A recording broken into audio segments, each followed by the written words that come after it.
Thanks, Drew. And Pete, as Terry Wallace just said, this is a really serious time of the year. 3 games to go. We're nearly there for final football. Well, the Bulldogs, well, there's Chris Grant, who's so important to the Bulldogs, Terry. And the good thing about Chris is that he competes so well and he takes a lot of contested marks, but his kicking is a little bit indifferent. But the good thing for the Western Bulldogs is the fact that their captain, Scott Mind, is back in that side, and he was badly missed against the Cats last week when they were surprisingly beaten. I'll be interested to see how James Cook goes at full forward, because he's got a huge job on Dunkley, and they've got problems up at full forward. They are a good running side, the Bulldogs, but they could do with a player who could capitalise right up in that goal square. Well, speaking of James Cook, full forward for the Western Bulldogs, here's the man at the other end for Sydney Swans, Tony Lockett, chasing his 6th century of goals, needing 9 more for that. And Peter will really see the midfield of the Sydney Swans side go head-to-head here with the Bulldogs. I mean, that's going to be the key. As Terry Wallace said, winning possession of the ball in the midfield, and the Swans there with Stafford in very good form against Wine, Maxfield, Creswell and young Crouch. That's a good lineup in the midfield there, and I'm sure there'll be a lot of football going Tony Lockett's way there. So really, as they both said, it's really going to be quite hot in the centre of the ground, Pete, I think, right throughout, and it could be a shootout of the full forwards from one end of the ground to the other. A very even game, Terry. So join us after this break and have a look at how they go, the 2 full forwards, Western Bulldogs versus the Sydney Swans. Umpire Andrew Coates to start the game at Waverley, and what a game this should be. Swans have won 5 games in a row, and the Bulldogs have lost 4 of their last 7. Wine goes up, and the 2-15's in ruck. Stafford wins for the Swans, but West has it for the Bulldogs. Boy, Cook was dragged down in a lightning tackle. Straight to Swans' forward line. Lockett fumbles the ball out towards 40. O'Loughlin gets it back to Lockett. This is coming back on the breeze. That is amazing. A goal in the first minute. Well, if you want to be flabbergasted and treated to something very special in the game of football within the first seconds, you have just had it. That's just an incredible kick there from Tony Lockett. I was watching it, Drew, and I thought he's done the very right thing and goes for the top of the square. We just see the intensity in the midfield here. Cook, he has got the job with Jose Ramiro, so they'll be at it all day, but the Swans just keep the ball alive and get it on out. Plugger gets a second go at the ball, and he does the right thing. I believe he goes for the top of the square, but then the breeze just picks it up beautifully and brings it back. He's pretty happy with that. Well, a sensational start by the Swans, particularly by Big Plugger. It just shows the skills and ability of a guy who's 6'4" and about 16.5 stone. It's going the other way now because Brad Johnson belts it down towards the half-forward line. Hudson just went past it. Dunkley will head for the line. You can bet on that. And, well, it's still in play, actually, as it's half back with Garlick. Here's Saddington racing after it. Finds Stafford. Stafford bends it back towards the centre wing area. Here's Scott West latching onto it. He's got a running player out here in Curley, and eventually he's dispossessed and it's forced over the line. But, oh, a hip and shot, a hard bump, and that was put on by Brad Seymour, Terry. Oh, it's going to be very hard in the centre of the ground. We're going to get quick breaks when players have got some room, but when there's no room, it's going to be very, very physical, I'm sure. Stafford works at ground level hard. Saddington, Stafford off the ground. Chopped off by Smith for the Bulldogs. He's kicked towards centre half forward. Grant posted in front of the pack. Over the shoulder, free kick Grant. Advantage comes to Collingham. He pokes it out wide, and straight away the Bulldogs have a chance to reply with Tyson Lane. Well, Chris Grant took the front position. Troy Luff is his direct opponent, and what Chris did was Grant pushed back in the contest so that Luff was really caught with the ball coming and the opponent. See how Grant really holds the pack there with real strength, and just being in that front position. Luff a little unlucky, I reckon, because I thought his intention was merely to spoil the ball.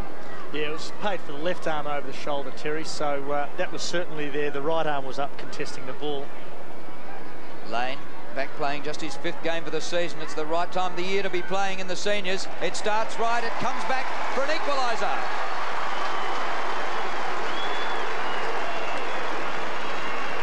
So the work at centre half forward, very good there by Grant. Front position, and every coach wants to see a contest formed at centre half forward. The role of the centre half forward is not necessarily to mark the ball all the time, and yet Grant does that a heap of times. It is to provide a contest, and here we see it here, the contest provided, and then the small plays. You see Montgomery there, but then Collingham running onto it. That's a good opening structure there for the Bulldogs.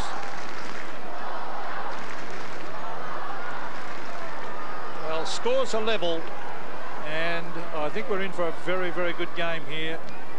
Most important for to be able to get up there with North Melbourne. Here's Dale Lewis.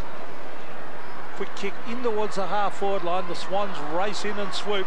So do the Bulldogs. There's Matthew Croft.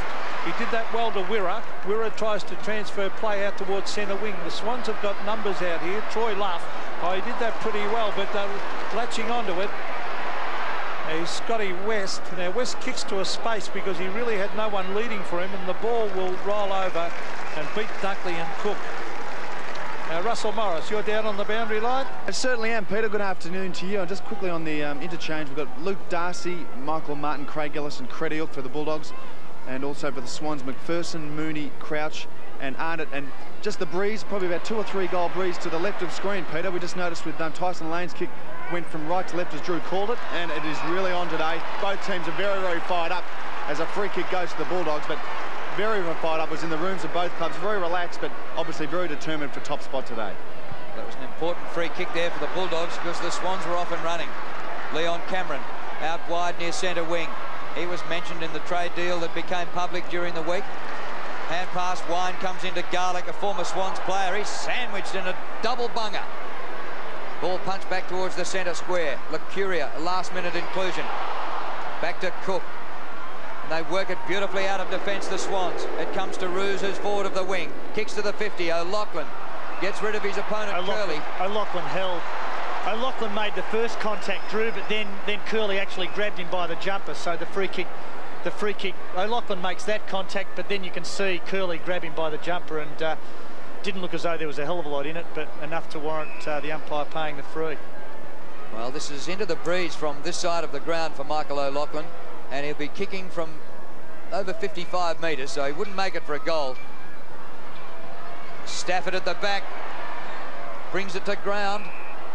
It's going to be a Bulldogs free kick. Advantage goes to Jose Romero. He dashes towards the outer side and passes short. Kolonyuk at half-back. He set up the last goal, so he's roaming far and wide. Puts it out in front of Johnson, who slips. Johnson run down, but gets the hand pass. Now here's Croft playing fullback on Lockett, and he's up at centre wing. And Johnson towards the half-forward line, always a good player, Dunkley. I think James Cook's in for a pretty tough game. Hudson did well to get it back to Cook. Cook tries to break the tackle, just gets a quick kick in towards half-forward, taken away by John Stevens. Stevens hugs the boundary line. Gee, that's a good kick. And he finds Orchard. It had to be spot on, that kick. In towards Creswell. He has it thumped away by West. Taken by Maxfield. Here's the racehorse, Orchard. Down towards half-forward. Lucuria's dropped it head first into his teammate there in Troy Cook. It's locked in here on centre wing, and it'll be a bounce. Peter, just a quick note of why Wayne Schwass is not in the side. I spoke to Jeff Politis, and they mentioned that he's got back spasms, so he had problems yesterday. They brought him down to Melbourne. Hopefully he may have pulled up, but unfortunately unable to do so. So they'll be missing him out of that midfield, Pete. And Pete, also just a couple of the key matchups. The most important one, I think, is where Paul Roos has Rowan Smith. So you've got two very offensive players playing across the half-forward line for the Sydney Swans. Smith wanting to get down the ground, Roos wanting to float off him. So that one will have a great impact on the game. Umpire Norden wanting some room there before he balled it up. Knocked out by Stafford. A bit of open ground here for the Swans. Maxfield punches the ball out wide. Seymour gets the hand pass to Lucuria. He goes wide, Lockett in the pocket. Well, he's kicked one from here already, but this time Croft gets it away from him, out of bounds for a throw-in. And just to confirm some of the other matchups, Dale Lewis, Leon Cameron playing at halfback has him. We've mentioned Romero and Troy Cook getting a go in the centre, and Scott West and Darren Creswell. Well, the two number 15s, Greg Stafford and Scott Wine, well, they both missed it, in fact. Crediuk was copped around the neck. West, now Wine, still Scotty Wine. Well played by the captains. He kicks it, well, almost in the direction of the Swans, but it's out towards half-back. This looks like Saddington, the young player. It is. Now it's Rowan Smith, almost threw it away to Dent. Dent looking for the hand pass. It's very, very tight on this boundary line, and Cameron takes it over. So it's 65 metres around from the Swans' goal. A good day for football it is here at Waverley. Expected maximum 14, currently 13, but hardly any sun out, and little breeze. As it's kicked forward by Creswell towards the pocket. Crediuk will take this over. You can bet on that, and he's quite happy to see it over that line. The interesting thing to watch for the Swans when they come to Waverley Park here is how they adapt to the larger ground. You know, in comparison to the Sydney cricket ground, it's a half kick more in it all, and just at the moment their forward line looks a little bit more crowded than what they would like. Stafford towards the goal square. Lucuria gives chase. Croft doing all right, even though Lockett's kicked a goal. Croft gets it to West. Scott West kicked a half-back flank. Luff, good dive, and a mark low down. He plays on quickly. Stafford, well run by the big fella. He's 60 metres from goal. He puts it across the ground. Here's a chance for Lewis as he waits at the back. It's taken away by Dent. Dent to midfield. Safely marked by Stevens. Swans might be working into a slight breeze in this first quarter. That's certainly the way Wine went. Oh, Stafford, you're holding the ball. The free kick's gone to the Bulldogs. Advantage to Hudson. He kicks across the half-forward line. It bounces to Kolonyuk. Up, Cook on his own, and Cook runs into an open goal.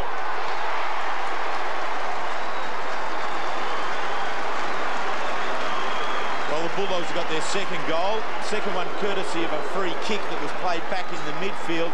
And when the kick across the centre half forward came from Hudson, Andrew Dunkley was caught in that no man's land that full forwards often find themselves. Here's the free kick here. Johnson in hard around the hips. The advantage is played. Now Hudson squares the ball back. Not a very good kick, but then Dunkley had to charge towards Collingwood, that leaving Cook on his own to goal.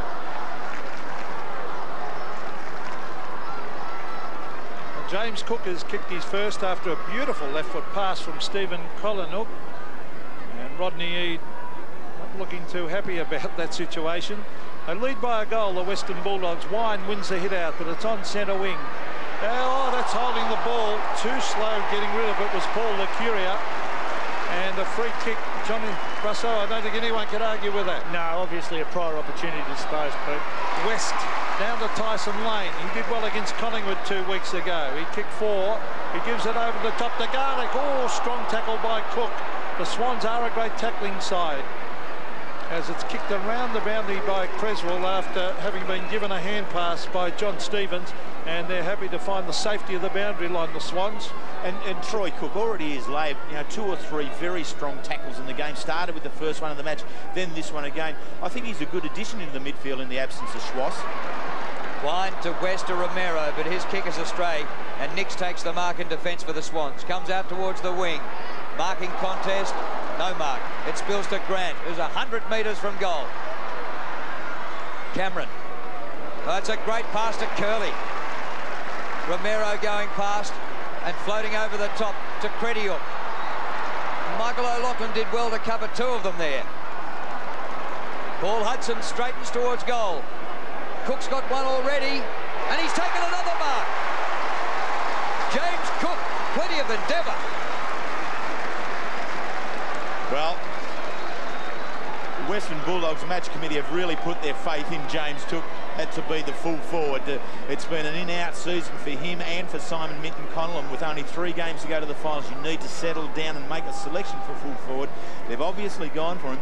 6 goals back in round 2, but since then for the whole season just 7 goals 8. So it hasn't been a return you'd like from your full forward. This could be just a day that sets him up for the finals. Well, he kicked 10 goals in 2 finals last year, and he's got 2 on the board today.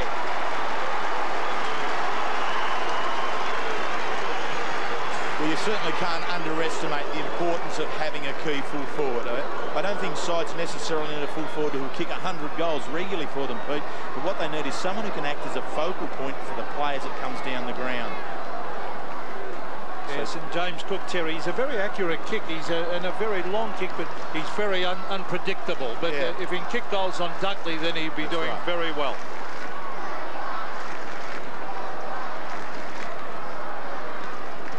Great confidence booster to the full forward, James Cook, and he is a confidence player. He's kicked 2 goals on one of the best fullbacks in the competition in Andrew Dunkley. Wine won that hit out again. This is Troy Luff trying to force it forward. This is Brad Wirra. And look pretty switched on today, the Bulldogs. Their form's been a little bit indifferent. Down towards half forward, Hudson's been doing some good work. Rowan Wolf, a former Fitzroy player, runs away with it and drives it to centre wing. And that's a mark taken by Stewie Maxfield. He's off and running. Onto the left, he's a great kick. And that is no exception. He finds Lewis. I'll try and get it to Lockett. pretty quickly, but he elects to go short instead. He finds Orchard. Orchard the chip pass. There he is, big plugger. He's marked a very good lead right up the middle, and he'll kick from 20. He did. It worked well. It's just that extra chip kick from the Swans into Orchard that threw the Bulldogs' defence out. So when it was coming down, Croft didn't know whether the first kick or the second kick was going to go to Lockett. Lockett held back, went for the second lead from the Crouch pass, and was able to get the 15-metre break. One of the greatest kicks for goal ever, Tony Lockett. Having said that, let's hope I haven't mozzed him, but he is a great kick normally. He kicks right through that ball. He looks pretty happy. It's a goal. So 2 goals to big plugger. And looks like we're in for an entertaining afternoon, I think, Terry. Well, both full forwards have got off to very good starts. Cook with 2 down to the left-hand end, and now Tony Lockett with 2 for the Sydney Swans. It is the breaks from half-back that become so important. Players now from both sides really run in waves, and there's 5 or 6 players that keep going. If you're a defensive side, you have to chase all the way, because that time Orchard was prepared to run a good 100 and 120 metres to get on the end of that short pass. 5 straight goals between them. The full forwards 2 each. Ball socket off the ground by Romero. Montgomery. His hand pass a little bit astray. Taken by Dent eventually. And beats a diving lunge tackle. Dent kick inside 50. Cook again. Not this time, James Cook. Johnson gets boot to ball in a hurry. Stevens there for the Swans. Hand pass astray. Cook, he looks a size, doesn't he? Ball kept in. Hudson. And it's taken out. When asked why he had dyed or peroxided his hair, he said, I want to put pressure on myself.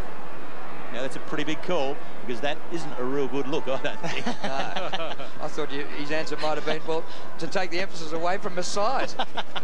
Here's Steve Collinwood. Oh, he can turn on a threepenny bit. That is a great kick by Collinwood. Brilliant goal. Well, we saw Big Plugger kick one on the left down the other end, and that one is equally as good, Terry. There's no doubt about it. And I think this is where the danger for Sydney is, in that in the goal-scoring ranks, it's only Lockett, really, who is their main option. There's only he out in the ground who's kicked more than 4 goals for Sydney all year. But whereas for the Bulldogs, there's Cook and there's Hudson and there's Smith and now there's Collinwood, who have all kicked bags of 5s or 6 during the year. And so these extras that bob up are going to be the danger ones for the Sydney side. Very entertaining start to this game. Midway through the first term, 4 goals to 2.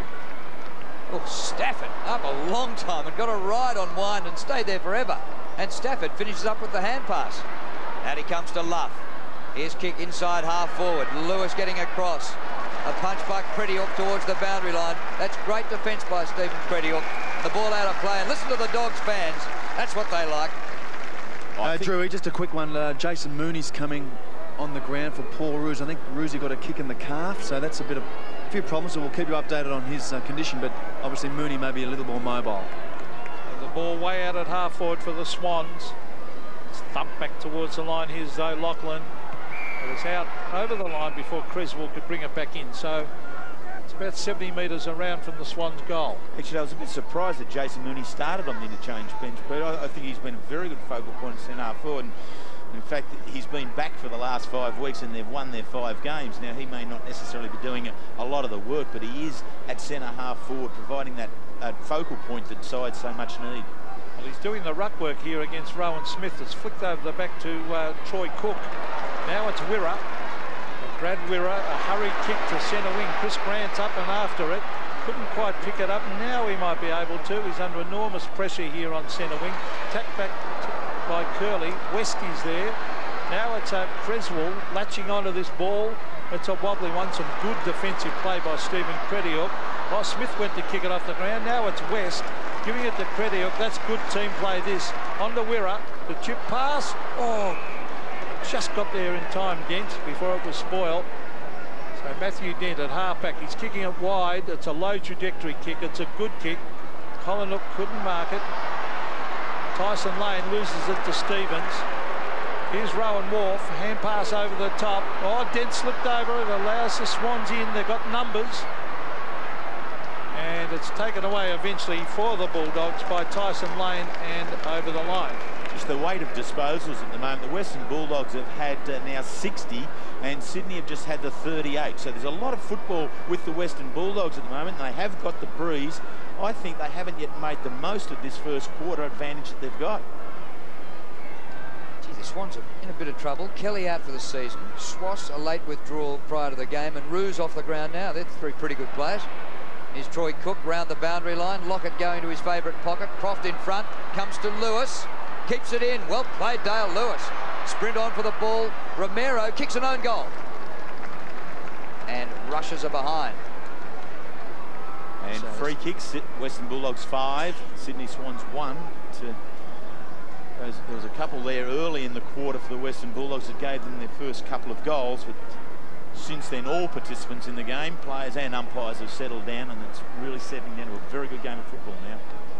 Leon Cameron, as he so often does, kicks in. He was looking for Wine. The ball was punched away from him. The umpire will bounce this. No, high tackle. The contact. High. Yeah, Scotty Wine came from the front and actually put his arm over the shoulder, so Creswell will take the free kick. The tackle front on, and Scotty Wine's left arm obviously over Creswell's shoulder.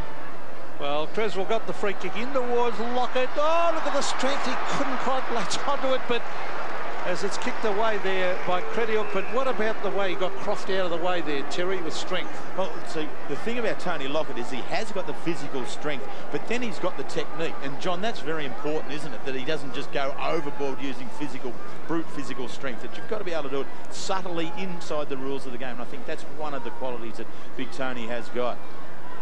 Another chance for the Swans. Wine tries to take clean possession. The ball is pinned to him.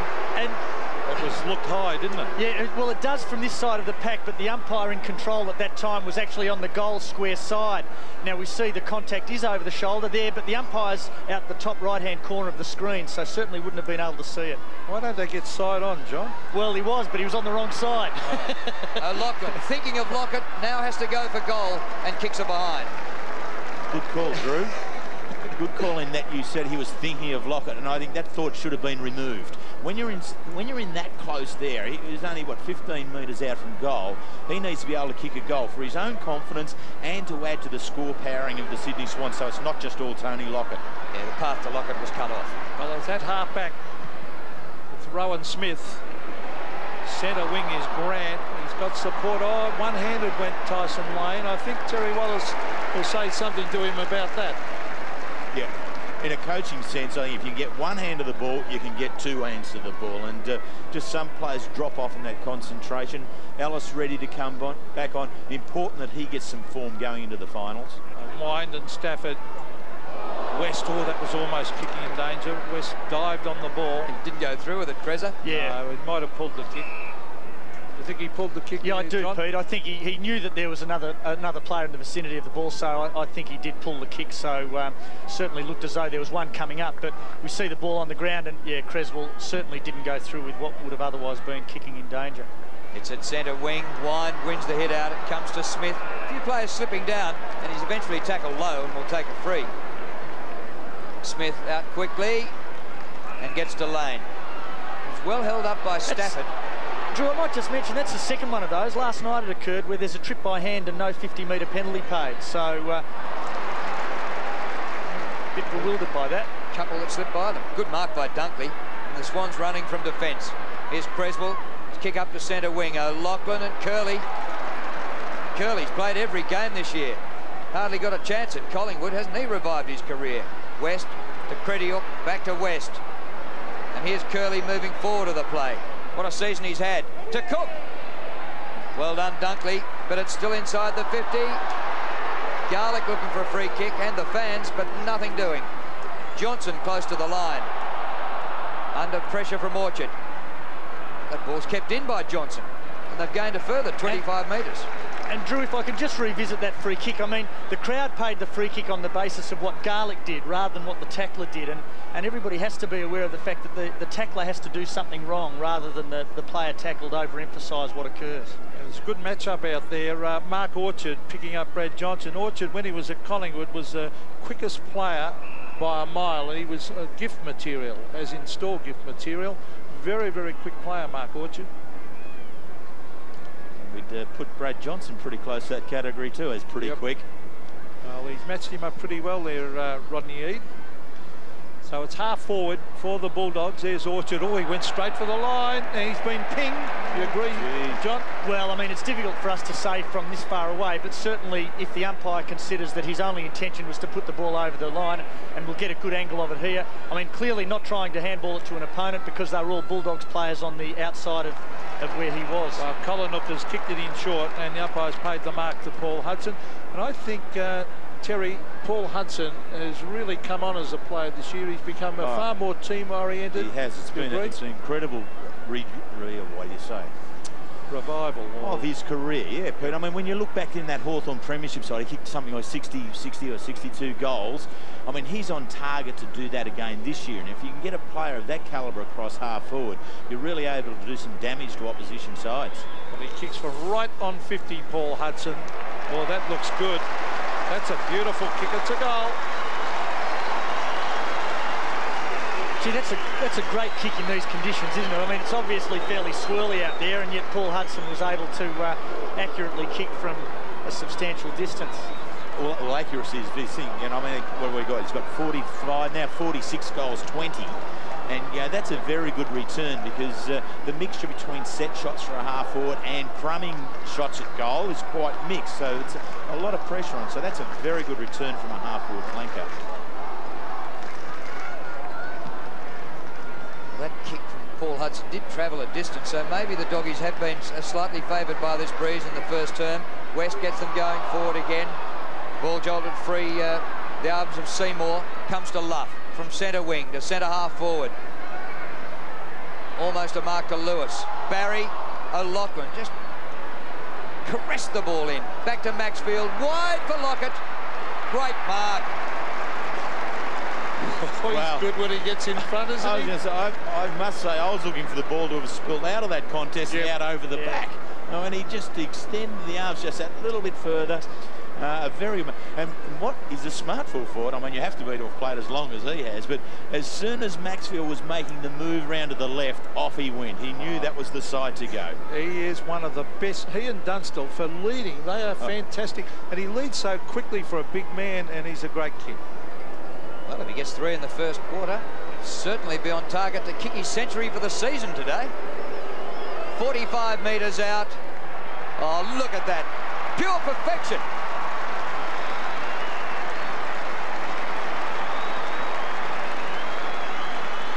Well, no one can tell me, Terry, that a champion full forward up there is not a tremendous acquisition. It just gives any side just so much confidence that if you're prepared to do the work at half-back and in the midfield and then get the ball, as in this situation to Tony Lockett, they know his record, and so there'd be a lot of players in midfield saying, great, that's our job done. Tony's got it, put it down for a goal. 3 goals straight at this stage, I'd have to say that's the case. Well, the question arises, will Tony Lockett get goal number 100 today? He had to score 9, and he's got 3 so far. Now, there's Jose Ramiro trying to crash his way through. Now, West does likewise. Luff. Now, eventually it comes out here to Darren Creswell. He gets a quick little kick to it. Gains about 30 metres around the boundary line and out, way out at half forward. But Lockett, 3 goals on a good player in Matthew Croft. Peter, just a quick one on Tony Lockett. When I played with him at St Kilda, he started to lead right back from the goal line. Is that something that you did when in your playing days, like right on the goal line and really leave it to the last minute before he moved into space? Well, we were talking about it earlier. Terry Wheeler and myself, as we see it locked up here at half forward, Russell, but that is any young budding full forward, that is the secret to full forward play, and he's done it for years and kicked hundreds of goals because he gets back towards the square and leads quickly. By the time he gets it, Russell, he's always within kicking distance. Matthew Croft's a grand defender, but he looks like a middleweight up against a heavyweight, doesn't he, today? Leon Cameron with absolute class into Ellis, who started the game on the bench. Kicked by Craig Ellis inside the 50. Smith waits at the back. Laugh got a hand to it, couldn't take the mark. He ties it up, and the umpire will ball it up right in front of goal. Luff's done very well to date on Grant, I think. Grant got an early free kick. Luff has really stuck to the guns, been prepared to force Grant well up the ground. Grant, a lot of his possessions to date, and what's he had today? He's just had the 1 kick, 3 handballs, have been well up on the wing. So Luff quite prepared to push him out of the danger area at centre half forward. Good news for the Swans. Rue's back on for Mooney. And also coming on, we saw there, Russell, was Simon Arnott and Troy Cook off the ground. So it's at half forward for the Bulldogs. Here's Hudson. He did that pretty well. He gets a hand pass to Steve Collinwood. Bang on the left foot for a goal. Beautiful football.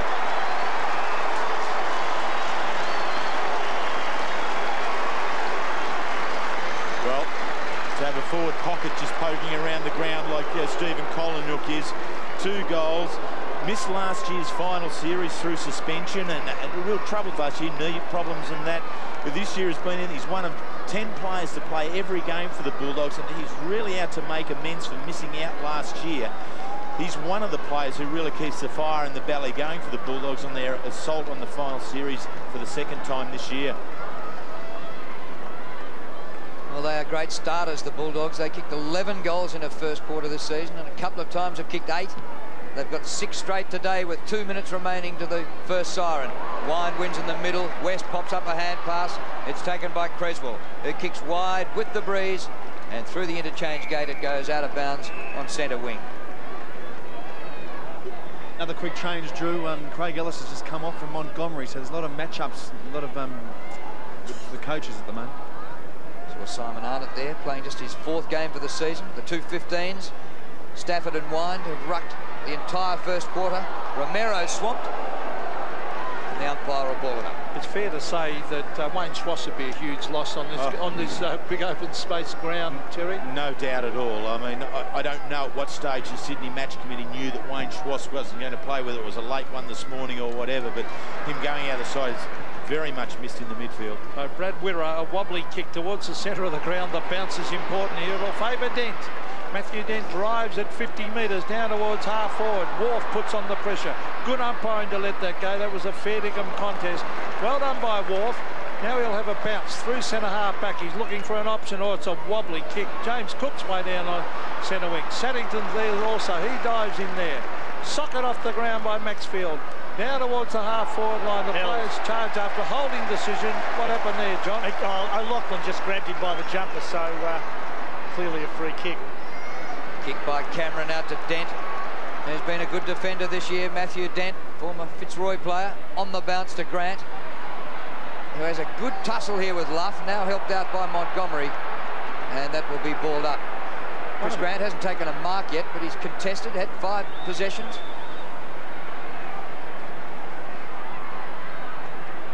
It's at half forward for the Bulldogs. They lead by 16 points, but they've certainly got the better end by a couple of goals, you would think. Yeah, and I think as we see Troy Luff coming off with the blood rolling, Pete, one of the things about the game at the moment is just the ability to keep the ball alive in the contest. Don't allow it to stop. Both sides play it that way. And we look at someone like Scott West. He's had 4 kicks that had 10 handballs.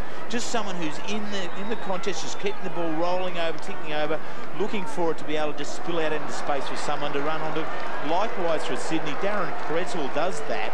He's got 7 kicks and 1 handball, but a lot of his kicks have just been little pokey ones that have just got it out of the contest into some space. So they are the 2 key players inside the contest for either side to be able to spill it out for the quick runners to be able to then latch on it into a little bit of space.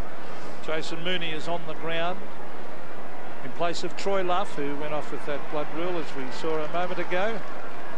So 2 pretty good sides here and pretty evenly matched, but you mentioned Scott West. He's really putting in his form in recent weeks has been just ordinary. Mooney grabs it out of that ruck contest onto the right foot. Saddington has got a young player. On to Lewis. Now Maxfield. Now O'Loughlin. Gee, had one here before quarter time would be handy. Oh, time's run out as Leo Barry was going forward. He kicks after the siren, and Lockett was waiting in anticipation of his 4th. But, well, a quarter where the Bulldogs had plenty of the action, Terry, but I'd say there's a couple of goals breezed to their end. I think there is so. Their accuracy has been the difference at the moment. Obviously, when you look at 6 goals straight to 3 goals 2, they've had a lot of the football in the midfield and been able to get down there. I'm not all that sure whether they have got the good start when we look at the conditions with the breeze. Important second quarter coming up, Drew. Well, in the first term, the Swans kicked 3 goals. Lockett got them all, but the Bulldogs kicked 6 straight for a 16-point lead. Start of the second quarter here at Waverley. Now in overcast conditions. Getting up very, very high was Mooney. So it looks as though it's a change on the ball. Maxfield held without the ball, Drew. Well, we reckon that the Swans might have a bit of this breeze in the second quarter, so Lockett has a chance not only to kick 3, but maybe more. Drew, you're right. There is a bit of a breeze. Probably about a 2 or 3 goaler, just to the left of screen to the Swans. Maxfield just forward of the centre circle. Goes with plenty of distance. Lewis is the target. Wine did very well to get back there. Here comes Creswell, slightly overrunning it. Scott West, 14 possessions in the first quarter. Creswell's hand pass was blocked. And the ball back towards the boundary line for a throw-in. It was interesting to watch. When that was kicked down, Lockett went the other way, Terry, and he was ignored. He didn't look too happy about it, actually. No, and Scott Wine was the player dropping back, and I think that's why Rodney Eader's gone with Mooney in the ruck this time, because Wine then will be looking to get back onto Lockett, but Mooney is a more agile forward than Stafford would be. So if Wine decides to drop off Mooney and they get to Mooney, there's a better chance of a goal from Mooney's boot than there is from Stafford's. So I think this is a real challenge here for Wine. Who he's going to work, Mooney or Lockett? Well, here they are, Mooney, and oh, did that well, Mooney too. Orchard. Now Creswell bending it back in front of goal. A chance here for Plugger. Oh, he's flattened from the front. Play on calls the umpire. No, free kick to Lockett. I mean, you can't just run straight at a bloke and put him out of the contest. He'll kick from 20 metres. Maybe goal number 4 coming up. I'm interested to see your opinion here, no John. doubt at all it's a free kick, Pete. I mean, Lockett intent on getting the mark, and Dent just coming in and making very firm contact from the front, actually launching himself at Tony Lockett. So clearly a free kick and correctly paid. Interesting thing, John. If the Crummer had kicked the goal, it would have been advantage goal to Swans, but it wouldn't have gone to Lockett. Yeah, that's true. That's right. But I think he might have missed it, Drew. But here's the fourth coming up from directly in front. And one of the great kicks of all time, as we said earlier, right in front. Big Plugger for goal number 4. He kicks hard. He's happy with that. It's another one. And just in relation to that scenario, Drew, in that situation, it's really important that the umpire, if advantage had been called and Lockett hadn't been given that free kick, then it's important that Tony Lockett be told that the umpire did see what happened and did pay the free kick, so emphasise not to take the law into his own hands. And Big Plugger was just giving Matthew Dent a huge mouthful, saying that's one against you. He's got Dent's number.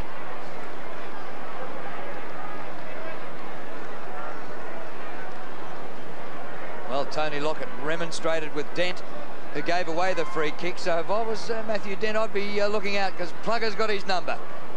Grant playing for the free kick, doesn't get it. Scott West, another possession. Here's Collingham, knocks the ball outside the 50. Cook gives chase. And James Cook, happy to see the ball over the boundary line. Making a return to the seniors today. He kicked 7, 4 and 6 in his last 3 games last year, including 10 goals in 2 finals appearances. So he's come back pretty much at the right time of the year. Just a quick one on the interchange. We just saw Darcy, Martin, Ellison, West for the Bulldogs is holding the ball against Chris Grant. An excellent tackle by Paul Roos, and also for the Swans, McPherson, Stafford, Lucuria and Arnott. Well, I agree with the umpire there too. He was the crowd were trying to get a crowd free kick. It's taken there by Montgomery. Montgomery kicks it long in towards half forward. Dunkley, he dropped the mark in the finish. Seymour, no, he's paid the mark. So this is Andrew Dunkley. Loves to give off the hand pass. Troy Luff, well, he's a greatly improved player, Luff, over the years. Settled in well to this side. Here's Dent, he's almost gone. Now he has. No, he just got rid of it in time. It's on centre. We're a handball over the line. And the umpire's pinned him for deliberate. Peter, with that one, he should have really just carried the ball across over the line instead of deliberately handballing. Then it just would have been part of the play. I think that's right, Russell. It's important that they disguise it if that's their intention. Garlick, a top tackle by Paul Roos. Simon Garlick, who played in the grand final for the Swans in 1996 and was traded to the Bulldogs this year for a draft pick. Mooney's limping, but looks as though he'll stay on. Drew, they're just waiting for the interchange to get organised, with Stafford now getting organised to come on.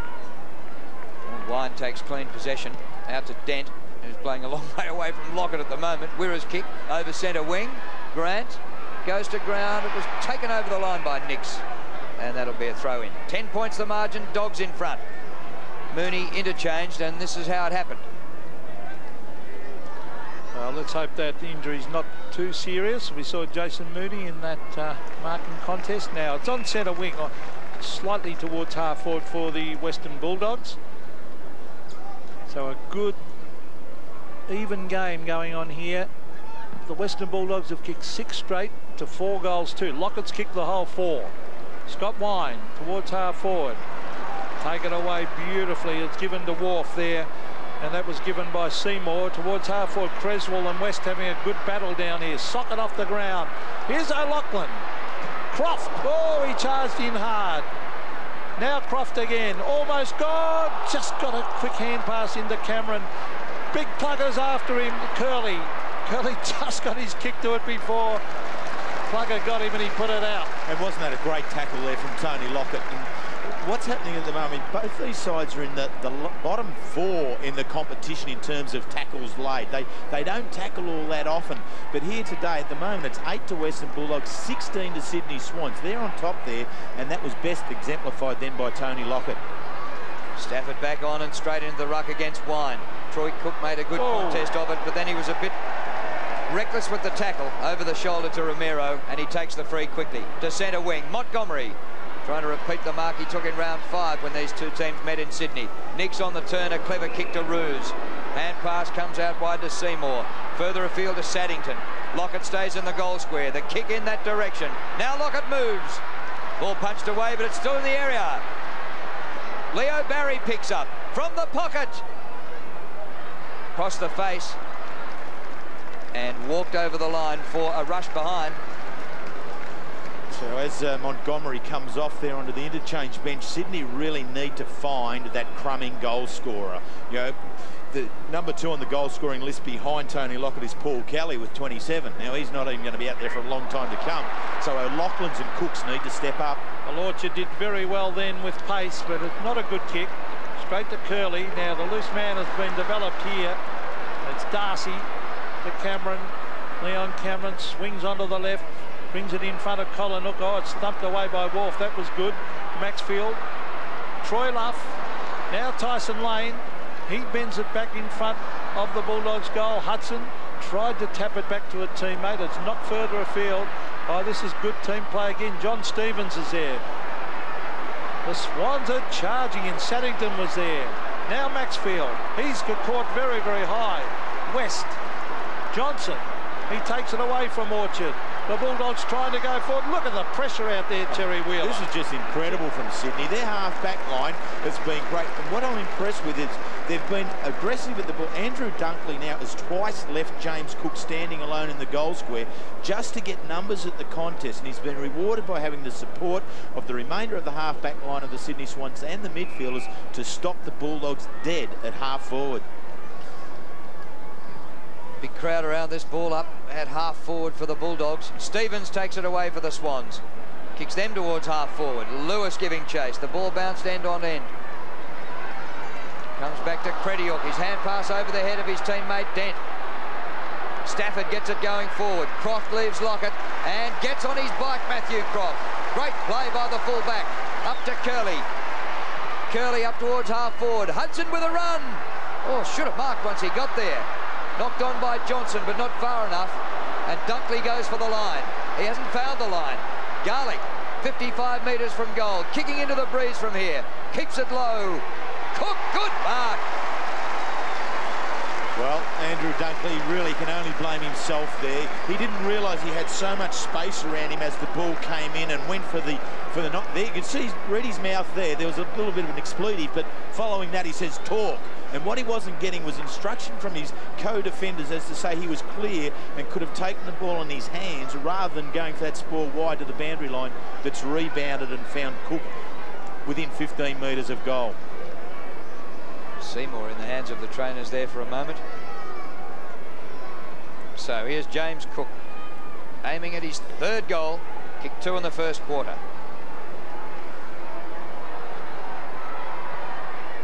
Missed it to the right.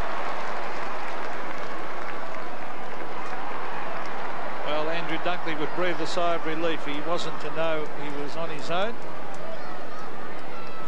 So here we see it here. Johnson puts it on, and Dunkley not knowing what was around him. Now, you really think he should have that presence of mind around himself, but he needed the voice support.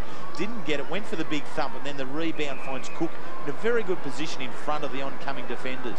Stafford has marked the kick in, and he goes for the long kick, but Grant has read that beautifully. Running back with the flight has taken a nice mark. Now he chips it in short, finds Ramiro. He wants to play on, and he does. Onto the left to half forward, but that's a poor option because there were two Swans players there. One was Dunkley and the other was Greg Stafford. Now Stafford's going to... Oh, he's not going that way again. Oh, he's finessing a little bit, but he eventually gets away with it. But again, he's kicked it though straight to Grant. Grant fires off the hand pass to Cameron. Kick by Leon Cameron. Wobbles. It's not a good kick. Stevens attacks it hard and then goes without it. Colin-Uke in there. Swans have it again. Barry's hand pass. Well, if this sits up, a little bit of trouble for Lacuria. He keeps going and meets the contest well. Lewis to lock it.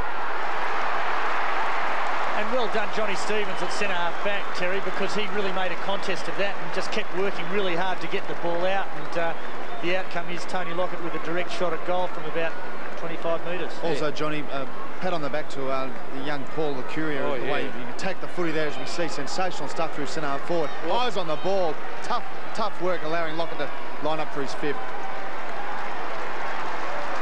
That was wonderful play by Lacuria. A late-minute inclusion for Schwartz. Lockett very deliberate. He's only 25 metres out. That's 5.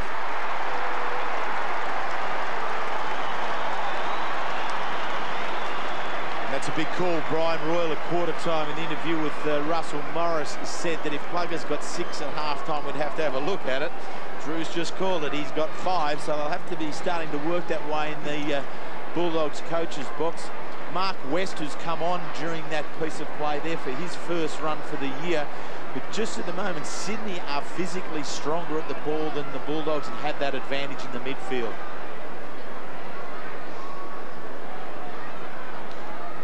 Mark West, the ferocious looking Mark West, and he's a pretty tough boy. He and Troy Cook, very similar type players. There's Troy Cook as we speak. Paul Roos getting it towards Lewis, who gave a beautiful pass to Lockett before. Here's Orchard, who's very, very quick, but he blazes away and puts it out on the full. But Tony Lockett has kicked 5. He's heading for that 9 to get his 6th 100th lot of goals, which is a magnificent effort, and he's heading towards the great record 12.99 of Gordon Coventry. He's ticking it down, isn't he? What he did 42 for that before the start of the game, but 5 to this stage of the game has been very impressive. Comes to the back to Grant from centre wing. He's playing well up the ground today, Chris Grant. Cook! Oh, James Cook, welcome back to the seniors. He is really giving them something on the forward line. Earlier on, they tried Simon Minton-Connell with Cook as a dual full forward setup, and that didn't work, and eventually both of them were dropped. So Cook's come back on his own today and is playing a game and a half. That's a good mark, that. And here's Scotty Wide. This is right back at centre half back. His left hand, whether it's a dislocated finger there, there's a lot of pressure on Scotty. He lost a lot of weight last weekend when he was ill. Back leading the side today. Bulldogs trail or lead by 4 points. Cook 54 metres out. A raking kick for distance just off to the right. He's kicked 2 goals too. Just tried to buy that extra 10 metres a little bit too hard. I think he knew he was outside his range. He was having a good look around as he came in to kick. Then when there was nothing on, went for the longer one, and then just trying to get that little bit extra distance, lost accuracy. There's Matthew Nix about to bring it back in. Yes, down the other end, it would have been within range, I would say. Yes, kicking no with doubt. A slight breeze. Our low trajectory kick towards, oh, that's a free kick.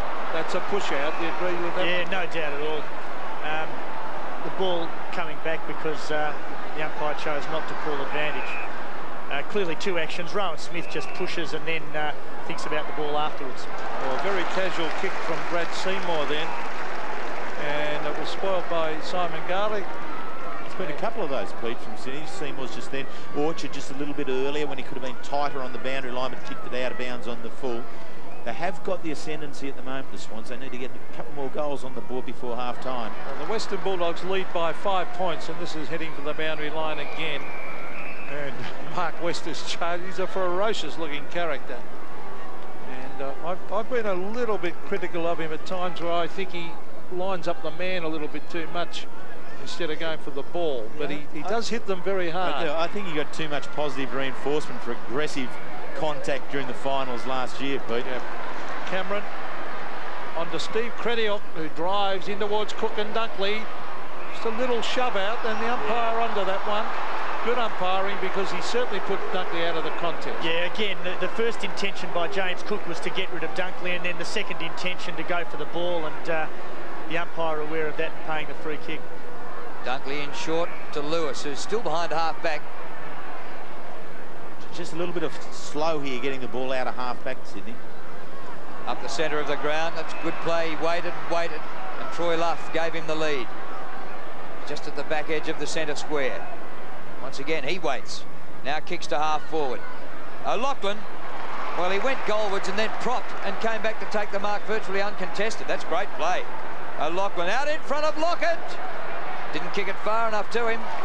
And well done, the mark taken in front by Todd Curley. Curley goes towards the attacking side of the ground to Crediok. Just behind the wing, up towards the centre wing to Leon Cameron. Pinpoint pass. The Bulldogs approaching the goals from the right side here. Kick by Cameron to Cook. Good spoil by Dunkley.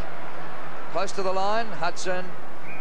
And the ball taken over the line by Jared Crouch in his first season, 14th game.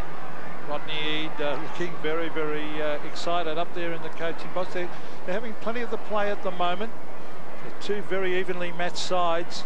O'Loughlin a moment ago, he's just 10 metres short of getting it. Well, West just charged away, getting that ball to Lockett before. Here's a one-on-one contest. It's touched and rolls through before Luke Darcy could get back there. So behind on the board to the Bulldogs.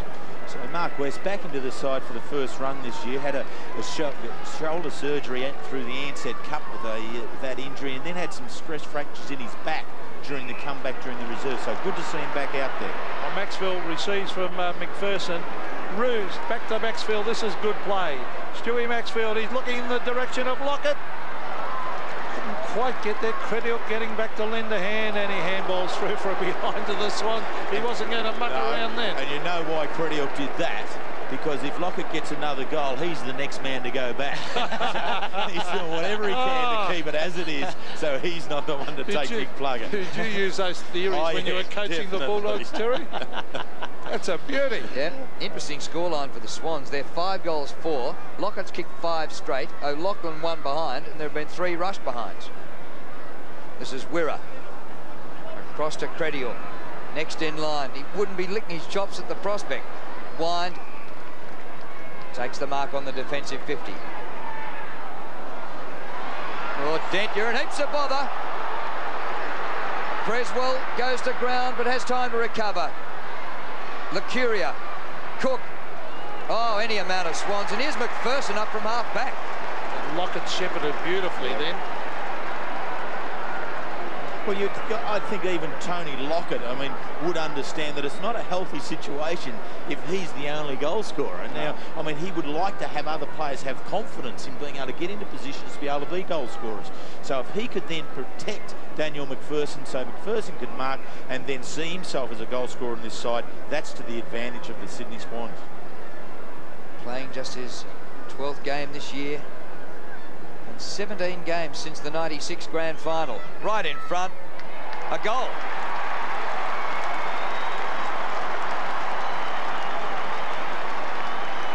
Yeah, it has been a hard road back for him through last year and this year, hasn't it, Drew? A lot of time in the reserves. But I mean, that often is the indicator of the strength of a club. You know, what is the depth that they have? And if Daniel McPherson is an indicator, well, Sydney are well placed. He's a very good player who can play half-back and that, and there it is there. Lockett doing enough to keep Croft out of the contest for McPherson to pick up his first goal.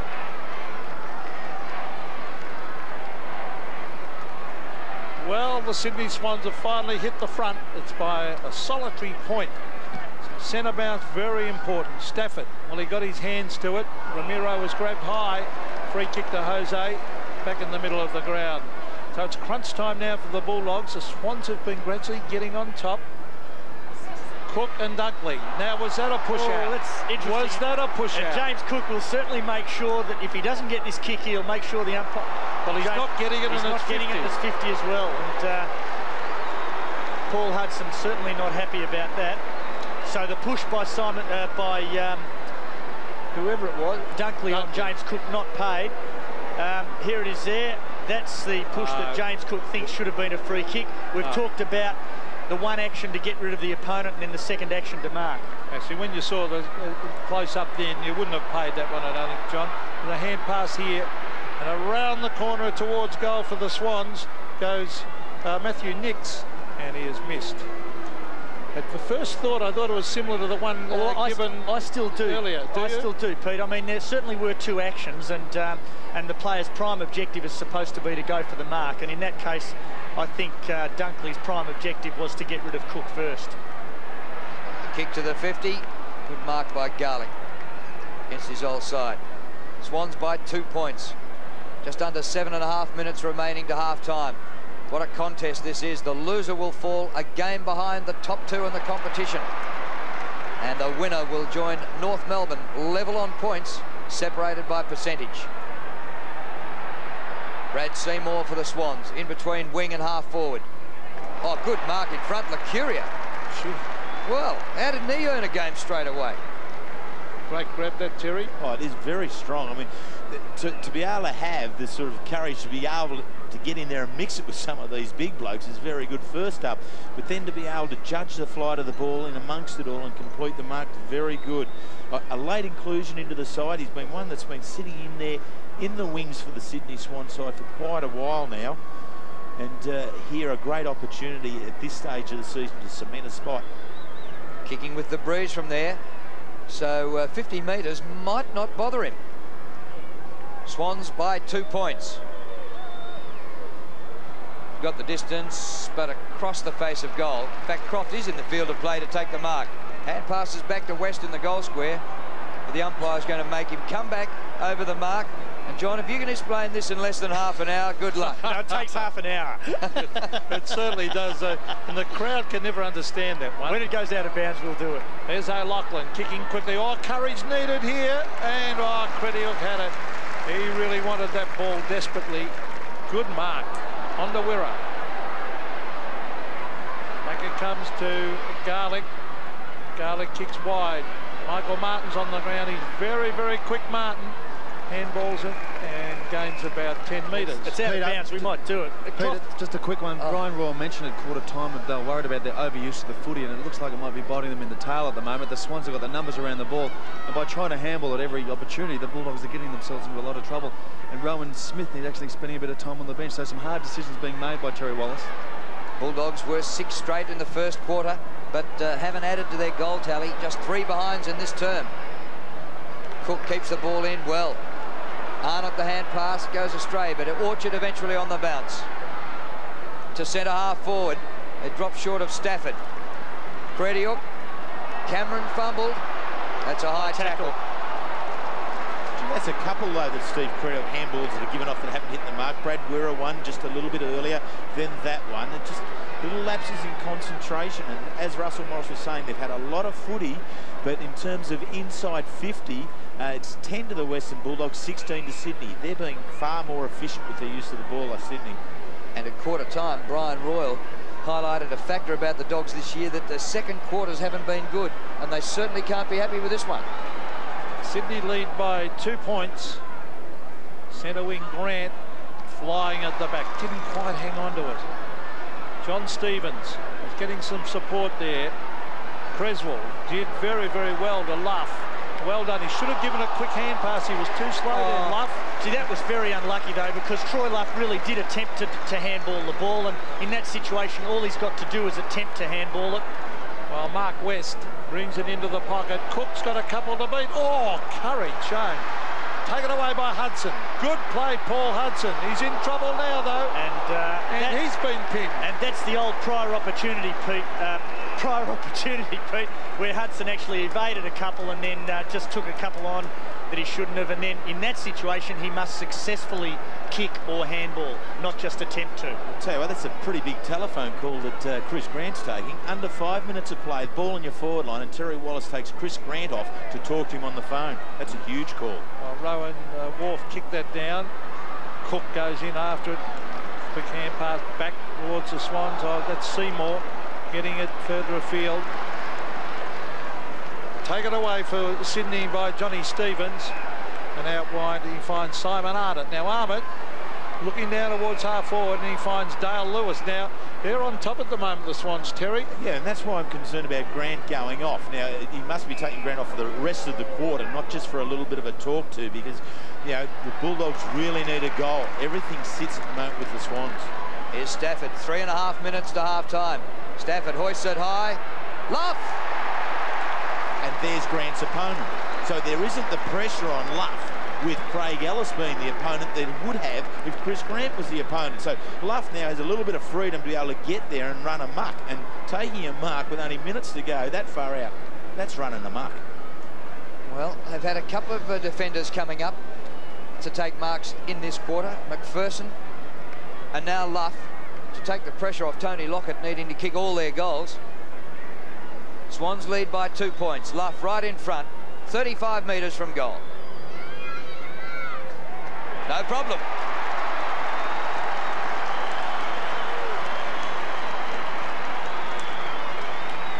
Well, I think the match committee of the Bulldogs have a lot to answer for on that one. Grant now is back on the play, so it was just a talking to. It wasn't a medical reason, I wouldn't expect. It was a talking to by the coach over the phone. But here's what was allowed to happen, that Luff able to run on down the ground and take the mark. And I mean, as a centre half forward previously, he knows where the goals are. Great shot.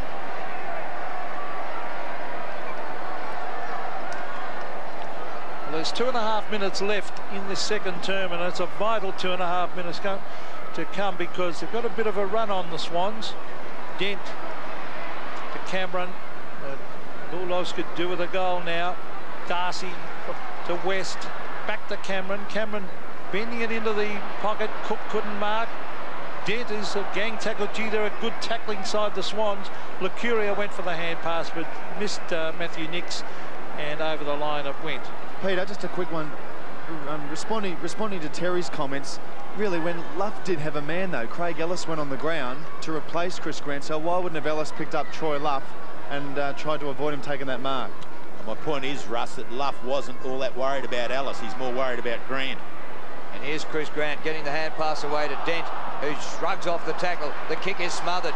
West gets it away. Hudson centres the ball. Crediuk on the 50 metres. Oh. And they've lost it with the hand pass knocked down.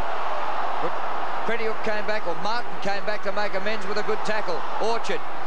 Swans working in close quarters here. Hand pass floated up the ground by Seymour, and they're off and running. Stevens to Lockett. Couldn't quite complete the mark. Wine gets back to help Croft, and Wine goes towards the boundary line. Dent is there, well inside the line. Smith. Bulldogs still looking for their first goal of the term. Garlick can't handle, and it's out at centre wing. Just Drew, while the ball is out of bounds, we might revisit that kick in from Matthew Croft. When the defender goes behind the goal line or adjacent to the goal line to take his free kick or mark, the umpire has to advance the mark 5 metres. Once he does that, then the defender has to bring the ball into play over his head. That's the instruction, often not always carried out, but it was then. Well, here's Scott West going forward. No mark, taken by Troy Luff. A dangerous hand pass. Now Seymour, he heads for the boundary line and puts it over with just over a minute left in this term. Now a goal either way would make an enormous difference here. Oh, there's no doubt about it. And Sydney are the ones that are holding sway. And in terms of the Western Bulldogs, they've only had 2 goalless quarters so far this year. One of them was in their loss against Sydney in the 3rd quarter, and the other one was in the loss against West Coast Eagles. So as a goal-scoring side, the goalless quarters are very, very dangerous for them.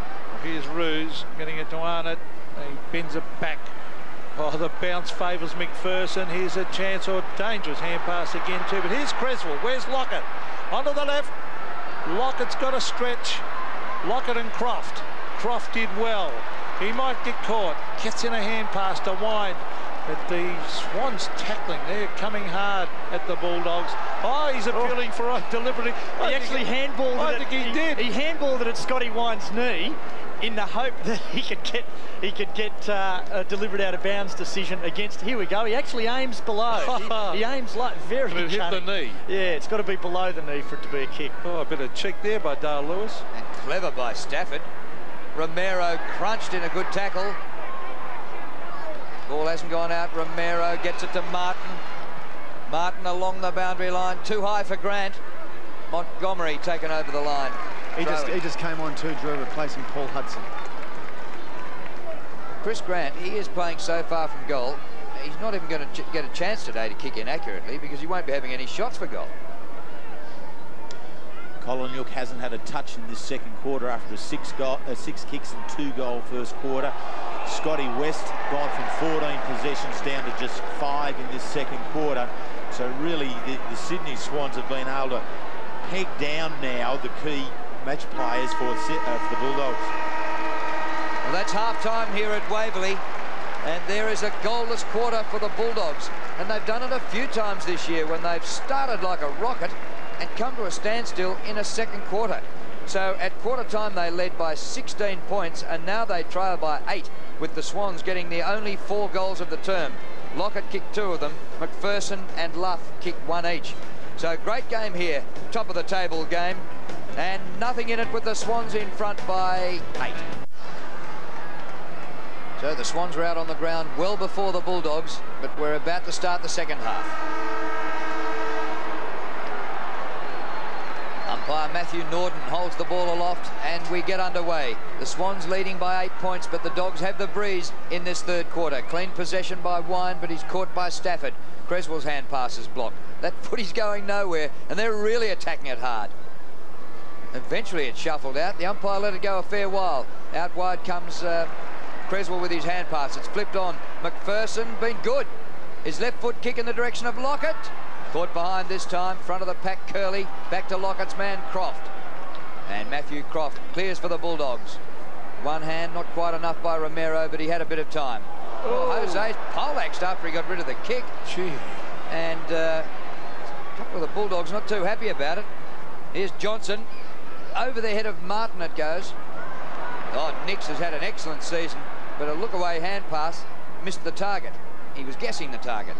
They're close to the boundary line here and eventually out. Just a quick bench update, Drew. The Bulldogs, we've got Darcy on the bench, Tyson Lane, Craig Ellis, who's come on and off throughout the day, Mark West. The Swans, Stewie Maxwell, that surprises me. I thought he had a reasonable second term. Jason Mooney, who's got a bit of a leg, and Jason Saddington and Simon Arnott. Well, the ball almost on centre wing, Lucuria. Oh, he gets in a hand pass. That was good. McPherson couldn't quite get his boot to it, and the umpire will bounce just slightly towards half forward for the Western Bulldogs. And positionally, neither coach has made too many moves at all. The key matchups are all standing up as they did in the first half, started the second half. Chris Grant contesting against Luff. Luff jumped up very, very high then. Dent, a low trajectory kick, and was it a mark? I think the umpire said it is, to James Cook, who was kicked 2, playing on a very good fullback in Andrew Dunkley. Now Cook. Well, I mean, Cook's in the front position. I don't know if you want the ball to be delivered that low to him all the time. The preferred position is just out in front. Luke Darcy, instructions there from Terry Wallace. Wallace looking to set up his next structural change inside the side. But in the context of the game, 8 points down at half-time, the Western Bulldogs. James Cook with the first shot at goal in this second half has the aid of the breeze, or the breeze blowing towards that end. Still makes it a difficult shot, but very, very important. It goes a long, long way back on the mark. This would be a handy one to start the third term. It's a wobbly one off the boot. Don't tell me that has wobbled through for a goal. It has. So James Cook has kicked his third, and a very, very handy one just after the three-quarter time, half-time interval. Well, a goalless second quarter, and nevertheless they've bounced out and got the first one on the board here. You know, in terms of Cook, very important to the side structure. In the first quarter, he did give a focal point. You know, did win their best final series player award last year at the club in a very good series. Needs now to stand up in the last 3 weeks. Well, that was the first goal for the Bulldogs since the 29-minute mark of the first quarter, and they've got to within 2 points now of the Swans, with still most of this wind-assisted third quarter to go, and then the Swans will come home with it. Interesting move, Drew. They've brought on Luke Darcy, a lot of height for the forward line, and taken off Simon Garlick, so obviously they're going to try and take advantage of his marking power up forward. Yes, that certainly does take the balance, change the balance of the side. There's Darcy, twice the size of Simon Garlick. There's a few of these packs forming at the start of this third quarter. So with the coach's words still ringing in their ears, they are really having a dip. Yeah, usually in the third quarter, the game does tighten up a little bit. You know, the matchups have stayed with each other. The Creswell and Scotty West one has really tightened up. Ramiro in amongst it. So, yeah, you would expect it to be hard and tough in the middle of the ground. Well, it's almost impossible to get it out of that pack then. There were so many players there. Jose Ramiro coming up with it, but a big game this for both clubs. The club to be equal on points with North Melbourne at the end of the match. The two number 15s again, and Wine with a 20-metre punch. And in fact, gained about 30 in the end. Luff let it drop to the ground, then has thrown off the ball. Advantage played. Lewis gets it out to Creswell. So Creswell onto the left. A good looking kick, and O'Loughlin finally gets away and takes a nice mark, but it's a terrific kick by Creswell now. He brings it in towards half forward. Stafford is there. Wind at the back. Jose Ramiro. Crediok. Cameron. Now West. And West bends it back and bounces just before Creswell can grab it before it goes over the line. And Scotty West really a mainstay in the engine room for the Western Bulldogs. Sydney Swans, they've got their fans here this afternoon. It's been a big day for past players of the Sydney and South Melbourne sides. Had a function before the game, and they're all here supporting the Sydney Swans this afternoon. That fella just saw himself on the scoreboard here. Centering kick across the ground comes from Crouch to McPherson, who's already kicked one, and this is a long kick. He's kicked another. What a goal!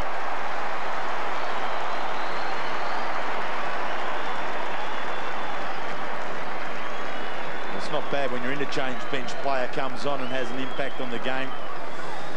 And well, the runner was already out there, and I think this is a bit of an argument here for the runner being wide for sound, because I'm sure Rocketee would have wanted to cancel this move of taking McPherson off after he's kicked such a very good goal. Lockett has 5, McPherson has 2, Luff the other one, and McPherson now on the phone to eat will be very quickly back on the ground.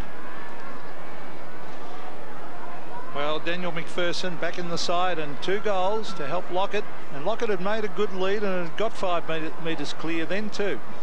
So centre wing, Grant has been fairly well held in my opinion. Here's West. Still West. Scott West. To half forward. Oh, it's not a good kick, and it's straight to Nix, who's a greatly improved player. And Nix, it's a wobbly old kick. Is it a mark? Umpire said no. Lucuria. Ruse, Wharf, still Wharf, oh, kick in danger maybe, not paid. Martin, oh, that's a good kick around the corner to Hudson. This is good football. Hudson centres it, unselfish play, and it deserves a mark. No, not taken by Montgomery. Now a chance for Johnson. An open goal looms, and he has put it through.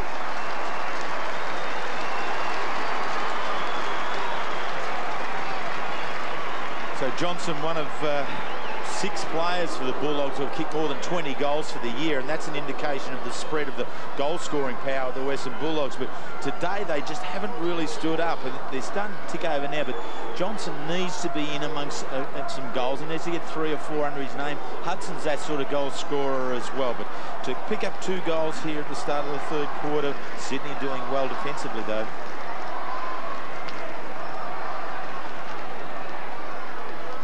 So the Bulldogs within 2 points again after the goal by Brad Johnson. Back in the middle. Maybe give it to Stafford, the hit out in the middle. Hand pass comes back from Crouch. It's kicked back into the pack. West, who had 14 possessions in the first quarter, just 5 in the second, but he's going pretty well again now. And he'll take a free. For holding the man, it's been paid, Drew. Best and fairest last year. He was actually benched last week in the 1-point loss to Geelong. Out to Darcy. His kick to centre half forward. Grant. Well, we haven't seen enough of that today. Chris Grant takes his 3rd mark And with the breeze slightly at his back, mostly across him, could he kick this from outside 50? No, he gives it off. He himself admits that about 45 is as much as he wants it, and it's not much closer to goal with Hudson. James Cook, he's kicked 3. Hudson looks as though he's not too happy about the distance. He's more across the breeze too, out here.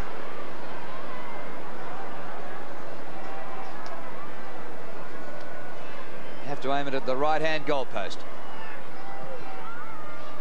Not right enough. It gets left for a behind. That wasn't a very good structure at all from the Western Bulldogs, because all the forwards gave up leading.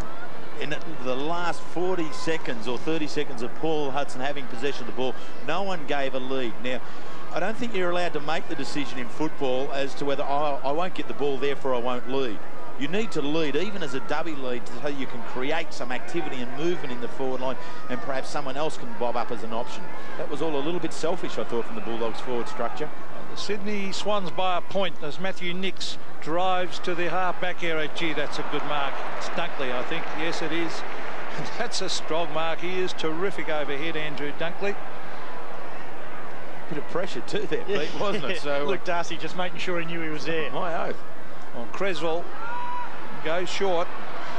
Racing away with it is Leo Barry, leaping Leo Barry, they call him up there. Good, almost a good mark there to Lewis. Didn't quite hang on to it. Wirra, Cameron, centre of the ground.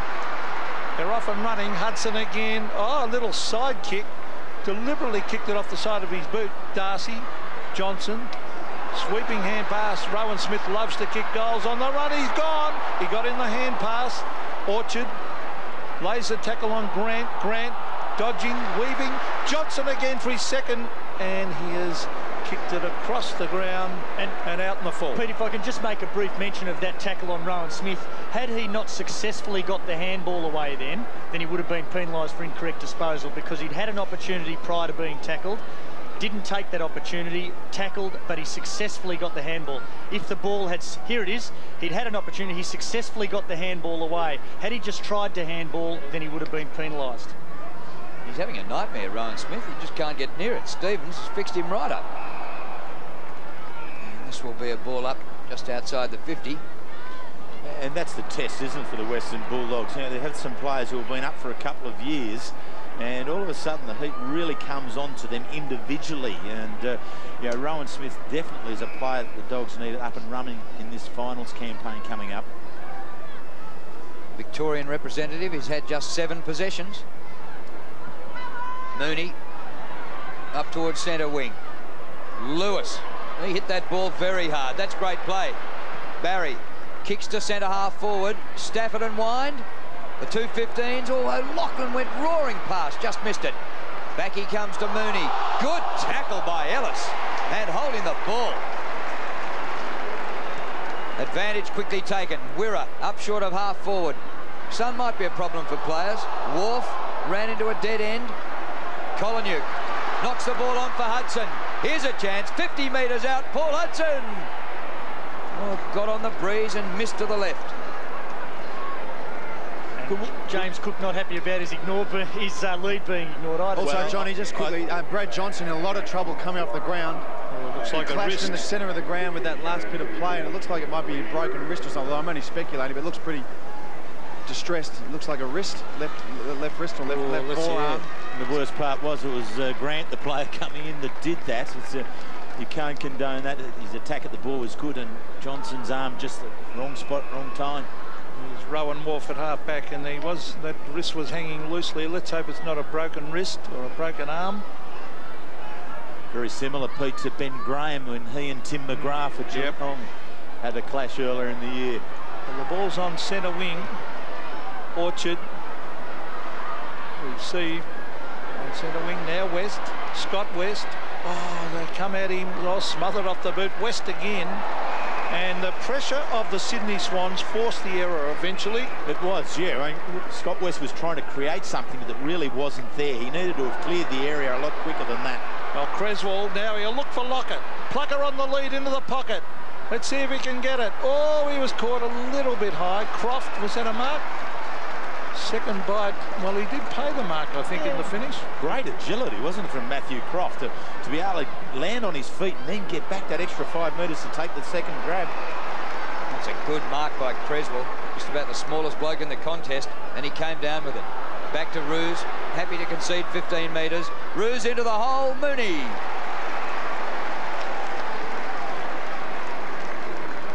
Very good centre-half forward type, Mooney. I like him that he does create a lot of movement in the forward line. He's prepared to push up and down the ground and then sideways as well.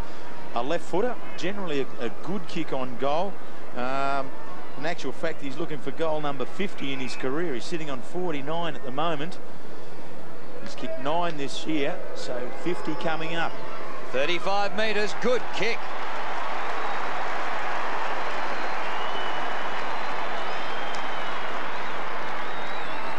So they're starting to come, aren't they? I mean, when we look at it in the first quarter, when Tony Lockett was the only goal scorer for Sydney with 3 goals, you started to question whether there was enough goal-scoring power up and running today for Sydney. But since then, McPherson's in with a couple, Mooney now, Luff earlier. Lockett hasn't got one since the second quarter, but continues to look dangerous.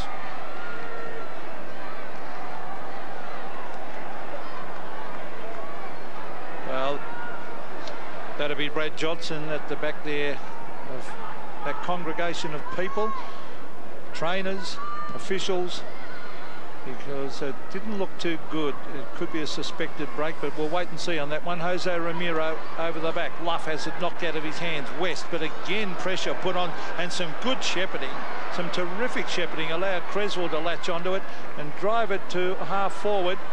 No mark, a loose ball, very important here, but a free kick in the meantime. Paid to Crediuk. He was clearly pushed in the back as he was running to that marking contest, but the umpire in fact paid it from behind the marking contest, so that's an achievement. So Steve Crediuk to centre wing, or the big thumpers by Seymour. Underneath it was Wirra, and he is going off the ground, I would think, and Mark West coming on. That is exactly what is happening. Swans lead by 6 points. They've kicked 5 goals into the breeze, and the Bulldogs kicked none in the second quarter. Gee, Darcy, that was a bit crude. We saw something similar to that last week, didn't we? Well, the free kick only has been paid, and Luke Darcy standing the mark, not putting up a real concern. Oh, no, he doesn't sound as though he agreed with it. Maybe he should be up here to have a look at it. You're talking about Monkhorst and Matty Richardson. Yeah. It cost Monkey at the tribunal. And it cost Richardson a depressed fracture of the cheekbone. Here's Nix, right half forward for the Swans. O'Loughlin in front. Oh, good mark. Kept his eyes on that, didn't he? That was very good. When Drew was calling it, I thought Michael O'Loughlin had made the perhaps wrong decision. He should have turned and been the rover at the Stafford contest, but just had enough attention to the ball and courage. Add that. I mean, it takes courage to back into this situation. Here he goes. Stafford does enough on wind. A good sort of a screening roll there from Stafford, but O'Loughlin, great piece of work to come back hard like that to mark. Michael O'Loughlin, goalless today. Right in front. It's there.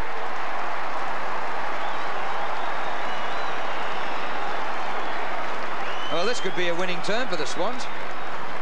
Well, since quarter time, a 7-2 match in favour of Sydney, and you know, that's a very ominous sign for the Bulldogs to be careful of. And they're starting to pop up everywhere across half forward now, the Sydney Swans players, and somewhat unmarked. Even though that was a bit of a contest there, they're unmarked in the forward line.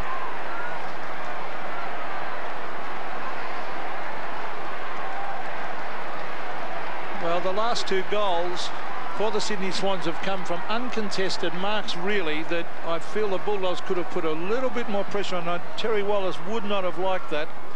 So not good signs for the Bulldogs, but Mark West kicks it forward. That's a good mark to Montgomery. Now a chance for Collinwood to race in. He tries to bend it back. I think he's kicked it. Good kick by Steve Collinwood.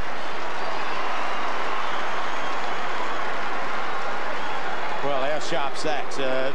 Firstly, the handball from Montgomery, and I don't know in terms of the rules of the game whether that one still lives as a handball, that inside out. You watch it here. The centre bounce is always going to be important here today. The Bulldogs lead the competition in centre breaks, and Sydney are second, so they're always going to be. But watch this little inside out handball there.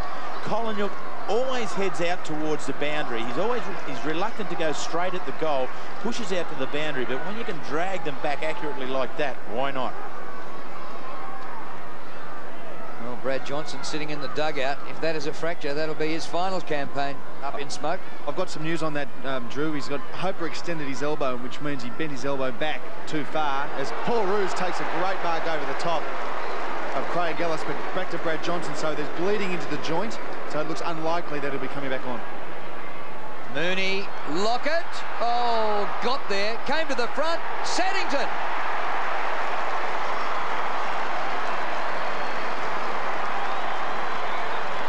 And Lockett busted the pack wide open and nearly took the air out of the ball. Well, he hit it very, very hard, and then to have the player at the front of the contest was perfect. They hadn't been there in the first half of the game, Sydney. They really had left Big Tony one out, but now there's some numbers getting there, and Drew picks Saddington out of this one to be right at the front and come back around the right-hand side. Numbers of the contest is very good. Well, the Swans have the answers. They lead by 12 points after Lockett put on a very good contest for that mark, and young Saddington snapped it through. There's Stevens. Mark West. Oh, has it smothered as he went for the hand pass. Again, he's caught. And the same tackler, Pete. Yep. Maxfield chased him all the way. Here's Matthew Dent, and this is the difference. They're a very strong tackling side, the Swans. Mark West receives from Rowan Smith, but again he's forced to the boundary line. Now Mooney's latching onto this one, brings it in towards half forward. Courage! Oh, Cameron went for it. He's got it onto the left, brings it in towards half forward. That's almost a mark. It is a mark to Paul Hudson. He plays on. That is a clever kick to Colin Hook. Oh, he couldn't run on with it because he slipped, but good play, Paul Hudson.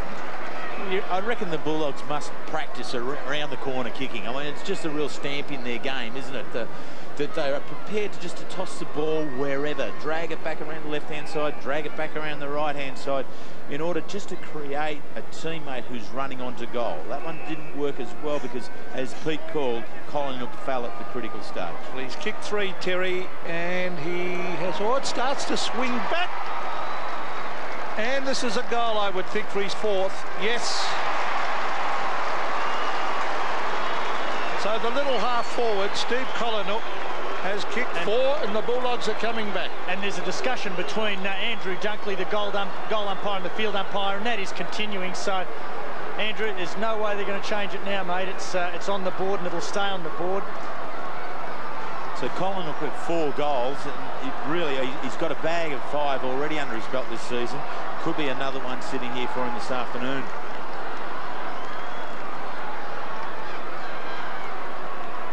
Well, they've kicked 4 goals each in this 3rd quarter, and just when the Swans look as though they might be sneaking away, the Bulldogs still certainly in this.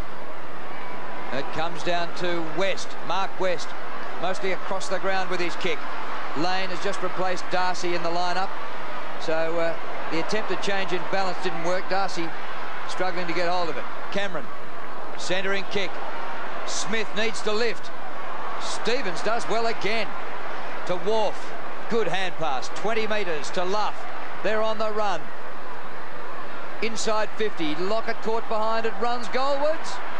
Saddington, good tackle. It's still there for the Swans. Stafford, forward pocket now.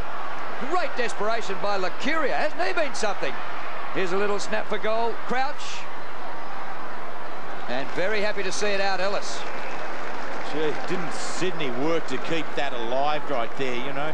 And here's Colin to kick right on goal, and right on the goal line is where the question's going to be asked by Andrew Dunkley. Gee, and he certainly jumped well short of the line, but the issue is whether his hand touched the ball in front of the line or behind it. Well, there's Paul Roos grabbing it and putting it out in the full. 6 points the margin. The Sydney Swans in front, but certainly the scoring end is left of screen.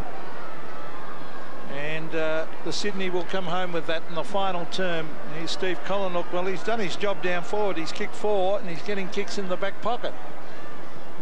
Now he kicks to a very crowded half-back area. Some pushing and shoving going on. The Swans, a quick kick that was by Lacuria.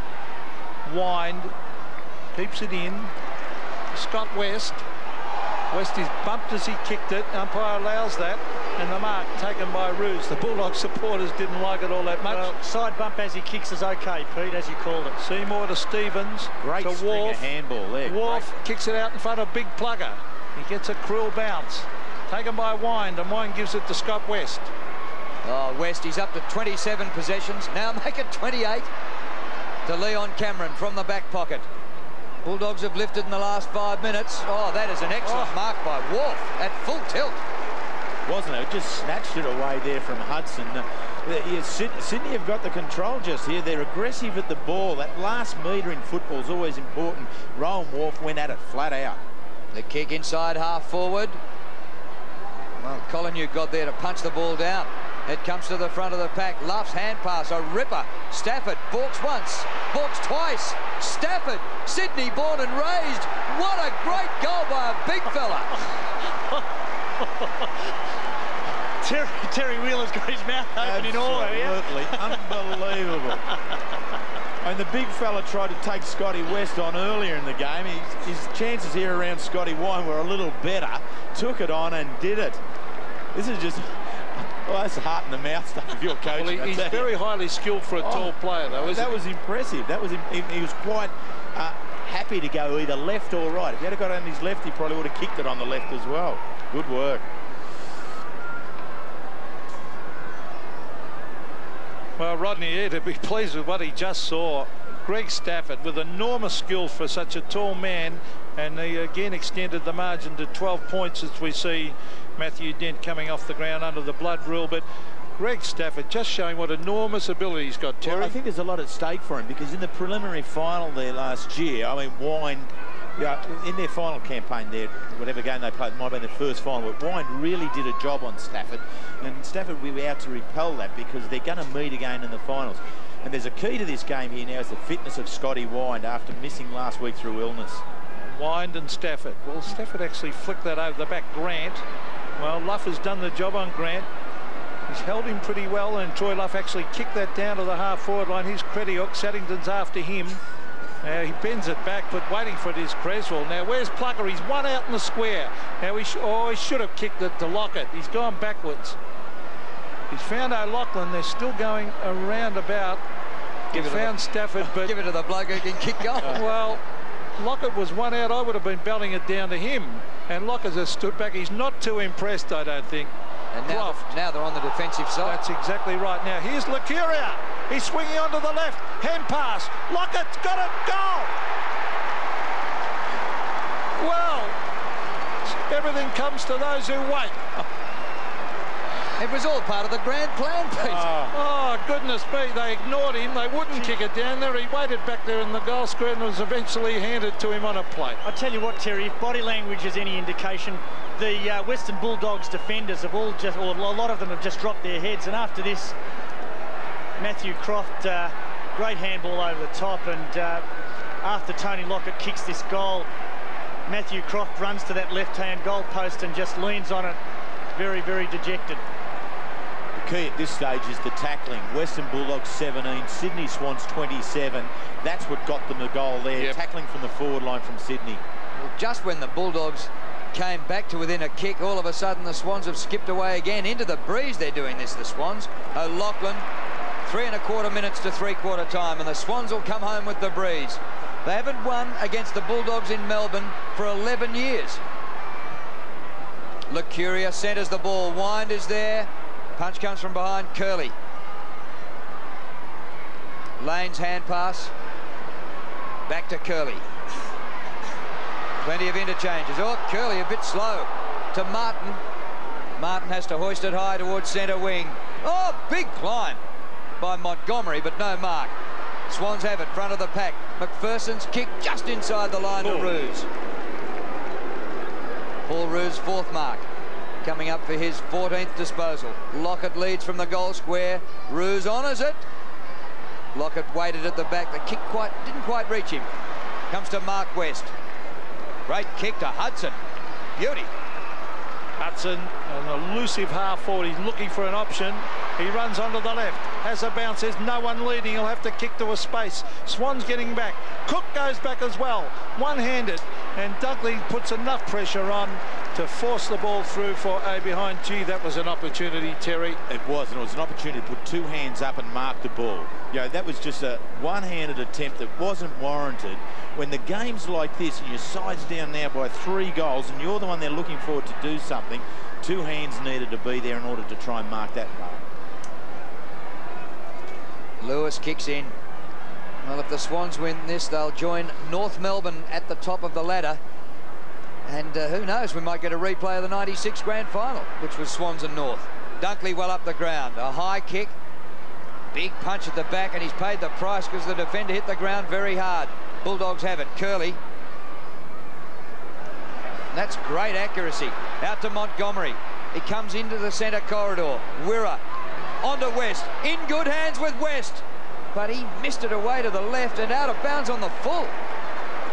Bad miss. Yep, a lot of opportunities going begging here now. Crediuk, he's now back up. Crediuk, he was the player that copped the brunt of it back here, which is back in a very heavy fall, but he's up and about all right. And I think what you said earlier, Terry, is quite correct. But it's that non-stop pressure of the Swans. They are the best tackling side in the competition. They and North Melbourne probably. And well, they just don't give you an easy kick. They just keep at you the whole time. Look at that. Even there, Dunkley put pressure on that hand pass. Here's West. Under Garlick. They need a couple of quick goals. Seymour underneath it. Cook again one-handed. That's not good play by the full forward. Well, it's a high tackle, and it'll be a kick to Jose Ramiro. Yeah, Troy Luff's tackle just indiscriminate in those circumstances. But again, Cook went one-handed for that, Terry. Yeah, very frustrating in that regard. When what you want is, you know, whether he was trying to palm it down, but you're there to mark the ball, I would suggest. But a quiet day for Jose. This is just, disposal number 10 when he's right up there more often than not. But this is a very important kick. Well, he's right in front.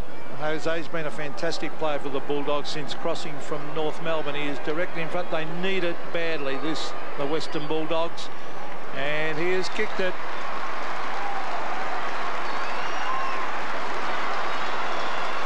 So they creep back, the Western Bulldogs.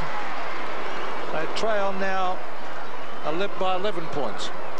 Yeah, trail now by 11 after going out to leading by 18 points during the first quarter. And in that first quarter, really you thought how far the Bulldogs and the way in which they were going. But since then, Sydney have pulled it all back in and have put that much pressure on the Western Bulldogs. There's been a lot of mistakes, and then there's been inherent pressure when they've missed opportunities. But that one, a set shot, was picked up by Ramiro very well.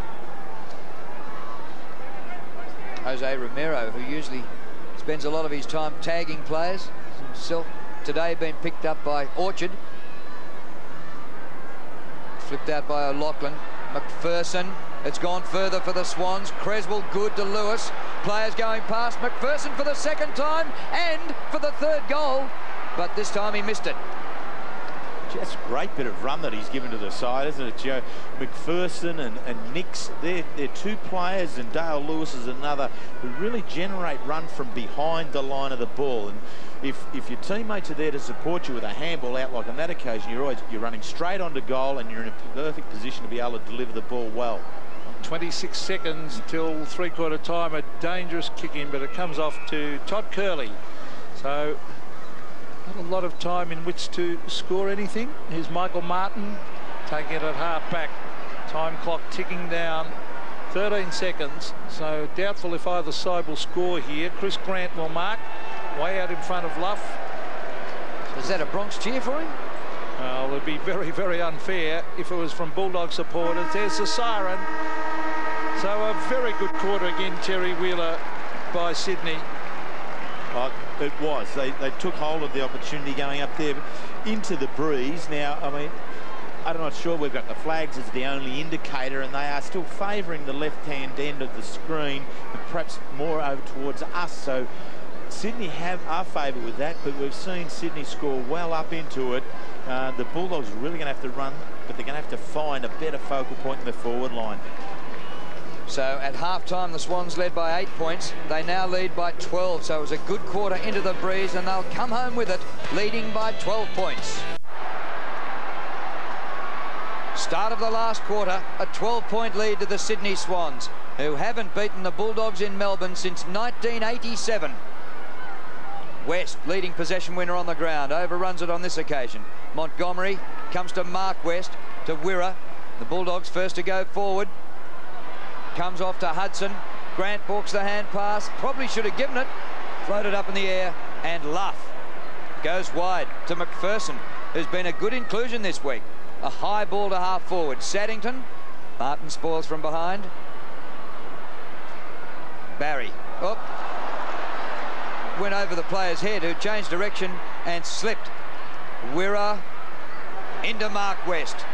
This looks better for the Dogs. Smith! Well done. Not paid, not paid. A half volley ruled the umpire, and he's going to ball it up. Yeah, and the umpire called that as a half volley from the moment Rowan Smith actually asked the question, and obviously not very happy. But, you know, the umpire, in his opinion, it certainly was a half volley, and here we see it again on replay. Now, the umpire is actually waving play on now, and Rowan Smith obviously not aware of that, so just propped, thinking he was going to be awarded the mark. Well, he was pretty certain he'd marked it, unless he was trying to con everyone. Here's West. Bending it back to the pocket. Wharf again. And, well, now it's crossed the line. The Sydney player with that quick hand pass was Jared Crouch. Big interchange update, Peter, for the Bulldogs. Luke Darcy, Matthew Dent, who's waiting on the sidelines, ready to come on. Tyson Lane and Brad Johnson, of course, we talked about. Swans, Maxfield, Mooney, Mercuria and Arnott. Well, Rowan Smith gets it to Hudson. That was good play. Hudson. Oh, that's a great kick, Paul Hudson. What a start. So Hudson, showing his uncanny goal sense, has kicked his second, and now they're only 6 points down, the Bulldogs. Gee, he snuck in just at the right time there, where the Western Bulldogs get it forward and just keep continually working it. It's good that Smith stays in the contest. He could have been taken, his attention could have been taken out of the game after missing out on that mark from umpire Greg Stroop, but stayed with the concentration, found Hudson, and a good start to the last quarter. Well, that's the Bulldogs' first goal into the breeze in the game. But the Swans have proved it can be done. They've kicked 9. Here goes Scott West to full forward. Desperate defence at the back by Wharf. Orchard cannot get a grip on it. Didn't have it when Hudson got him. Cook to Hudson, but the boundary line too close, and a throw in.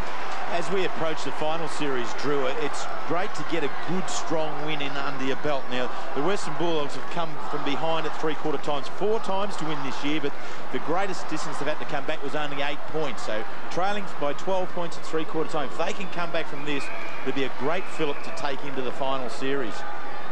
Well, after leading the competition, they've had the shakes in the last couple of months, losing 4 of their last 7 games, with losses to Port Adelaide, St Kilda, Carlton and Geelong, whereas the Swans have strung 5 straight wins together. It's at half forward for the Bulldogs. There's a lot of urgency about their play at the moment. I think Terry Wallace has ripped into them at three-quarter time. Well, there's no doubt about that. I mean, a top 2 finish is quite crucial in any chase for a premiership, and this is probably as good a side as the Dogs have been able to get together for a while, so it's a very important season for them. That was Seymour kicking it forward. West, he's got the ball on a string today. Oh, Dent had prior opportunity. Wasn't retarded enough. Got in a hand pass. Wirra on to Grant. Now Mark West. Oh, and that's like that final when he only had to kick a goal and they would have been playing in the grand final, and he's blazed away and missed. Yeah, as you called this, Pete, Dent's had an opportunity but not tackled, or the tackle didn't really stick, so play on was the call. Dent comes up and handballs the ball out. Desperation stuff at the start of the last quarter, with a vital 4 premiership points up for grabs, and the umpire is going to ball it up. Steve Kretiuk's been a good defender. Matthew Nix has been good all season for the Swans. Played every game, Nix. And the crowd starting to chant Bulldogs. Good crowd here too. Stevens, a hand pass in. They've lost it. Ellis for the Bulldogs, out in front of goal. 2 against 2. Dunkley goes off the ground. McPherson leads the race. McPherson's kick wobbles up short of half forward. Saddington and Dent. Dent looking for the line. Saddington comes back at him, and the ball does find the line.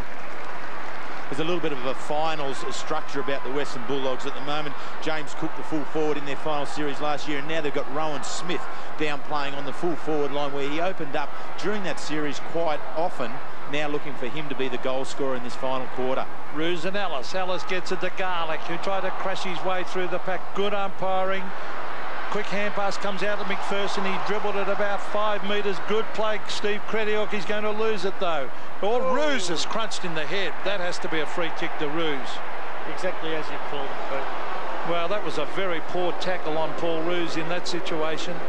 I think it was Dent. The umpiring terminology is indiscriminate, Pete. Well, he was certainly crunched, wasn't he? Right around the head. Now, he should be heading for the top of the goal square. Now, he's going to bring it across the ground to Seymour. He actually went backwards there, lost about 15 metres. Now he's going short also, and he's found Matthew Nix. And Nix, a long way out from goal. O'Loughlin's on the lead. Now Plugger, taken by Creswell, bending it back, right in front of goal. O'Loughlin, what can he do? He's got it! He's kicked the goal!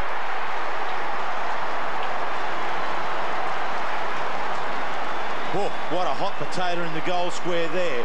The numbers got back, and we'll see actually Scotty West as the ball bounced back through his legs. Missed an opportunity to go for the line. Here, they go towards Lockett. Grant does very well to back, but what's improved in the Sydney side as this game's gone on, their ability to rove in the forward line. Creswell got there, you see West overruns it. O'Loughlin gets a second chance, pulls it back around, has his second goal.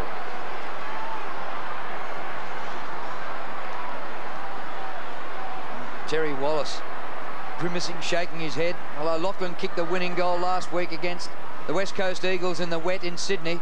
Be interesting to know how much that took out of the Sydney Swans. A tough game in very tough conditions. Grant, but they lead by 2 goals here. Chris Grant's kick inside the 50. Smith missed the half volley. Cook. James Cook, the hand pass. Intercepted. Gee, how did Dunkley read that? Dunkley to centre wing. Saddington, a half volley pickup. Great athlete. Oh, Luff. That didn't come off. Might come off eventually. Creswell, hand pass back into a hot group of players, and the umpire will have to ball it up near the centre circle.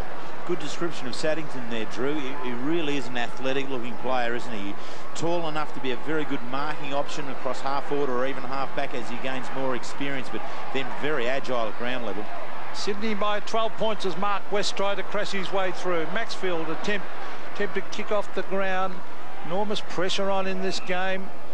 Peter, what do you think? These are the type of situations that the Bulldogs need Chris Grant obviously to put his hand up and maybe kick a couple of goals like a Wayne Carey might do with North Melbourne. You know, he's been held by Luff, but champions can't be held down for too long. So if Grant gets a sniff, look out. The trouble is he's playing a long way up the ground at the moment as we see Lewis driving it long in the direction of Lockett and O'Loughlin. Oh, here's Lockett. Oh, too quick. He kicks it straight up in the air. Wine back with the flight of the ball. Good mark by the captain. Let's see if they can rebound it and take it up and score a goal, because they'd have to score the next goal, I would think. Well, that's the first kick Lockett's had today that hasn't scored a goal. Garlick, good hands. Good tackle, Paul Roos. Oh, he's lucky there, isn't he? Yeah, he was a bit lucky. I wasn't real happy with his decision to allow the ball to bounce. You know, Simon Garlick's waited for that to bounce, and then they had just nowhere to go. I mean, that's what's great work on the boundary lines. You've just got to cut out the exits, and that's what Roos did. Garlick had just nowhere to go. And Roos did well again. Stevens, a hurried kick inside the 50, and a good dive by Dent. They're 2 goals behind the Bulldogs. Todd Curley runs it out of defence. The underground hand pass to Martin. Good hand pass back to Curley. This is wide open now for the Dogs. Curley to Cook. And Cook takes the mark on the lead. He's kicked 3. Making a return to the league side today. It's a long kick, Drew. He is a long kick, but this will test him, Pete, won't it? Into the breeze and across it. I mean, this is good exchange of handball. I mean, it's hard in the mouth stuff sometimes at half back when the players are spinning the ball around with handball, but here's Cook. He had a shot from here in the second quarter and missed. It's not a bad kick. And just floats away offline for a minor score. So he's kicked 3 goals, 3 for the day. Missed to the same side as he did in the second quarter as well. I think that's just probably outside his range and just trying to get that extra few metres. He's leaning back on the ball and therefore it floats away to the right-hand side. So half-back Grant had a couple to beat. Here's Big Stafford. Wine was there to sock it off the ground and put it over. So we've got just over 12.5 minutes left in this final term. 11 points the margin. Sydney were blitzed early. A terrific first term, 6 goals straight by the Western Bulldogs, but they've gradually forced their way back into the game with just running in numbers and severe tackling. There's a good kick by Martin under pressure, and he finds Grant. And a nice mark, Chris Grant. 4 marks. He's taken the second most marks in the competition behind Wayne Carey. Well, he's kicked to Cook again, and here's Mark, James Cook. I think severe angle. As you said, Terry, I think James Cook's actually acknowledging that it might be just outside his distance too. He was just trying to pinch a couple of metres then, and knowing that that couple of metres might be very, very crucial at the end of the day. So he's probably another 5 metres in he's closer. He's a bit closer this time. Yep. He's just a little bit closer. I don't think the distance is a problem, but it's a severe angle. As a full forward, you would always assess your previous shot at goal, wouldn't you? He shouldn't slide away to this near side again for a 3rd time. Gee, they need this one. The Western Bulldogs, it would give them a big lift. He could kick it. Well, it's drifting back. It's a goal. Well, he learnt by his errors, and he kicked it out a little bit more to the left, Terry, and it swung back in a helicopter style. Well, that's pleasing to think that he did learn from it. It needed to go out wide. Again, the kick didn't spin as well as what it should. Grant just starting, as Russell Morris said, Grant starting down, just have a little bit of influence on the play. I mean, Luff's game on Grant has just been superb all day. The Bulldogs with a little bit of sniff now, 2 goals to 1 in this last quarter. So the Bulldogs now within 5 points. Can they get up and win after a blistering first term when they kicked 6 goals straight? It comes to McPherson of the Swans. McPherson's kick bounces to half forward. Lucuria runs away from Dent, gets it back short of the goal square. Lewis goes to ground. Stafford, Lockett's there as well. Well done by Croft. Composed. Curley's kick out of defence. All Bulldogs out here. They can run this right up the ground, and if they kick a goal, they'll hit the front. Simon Garlick, a former Swan.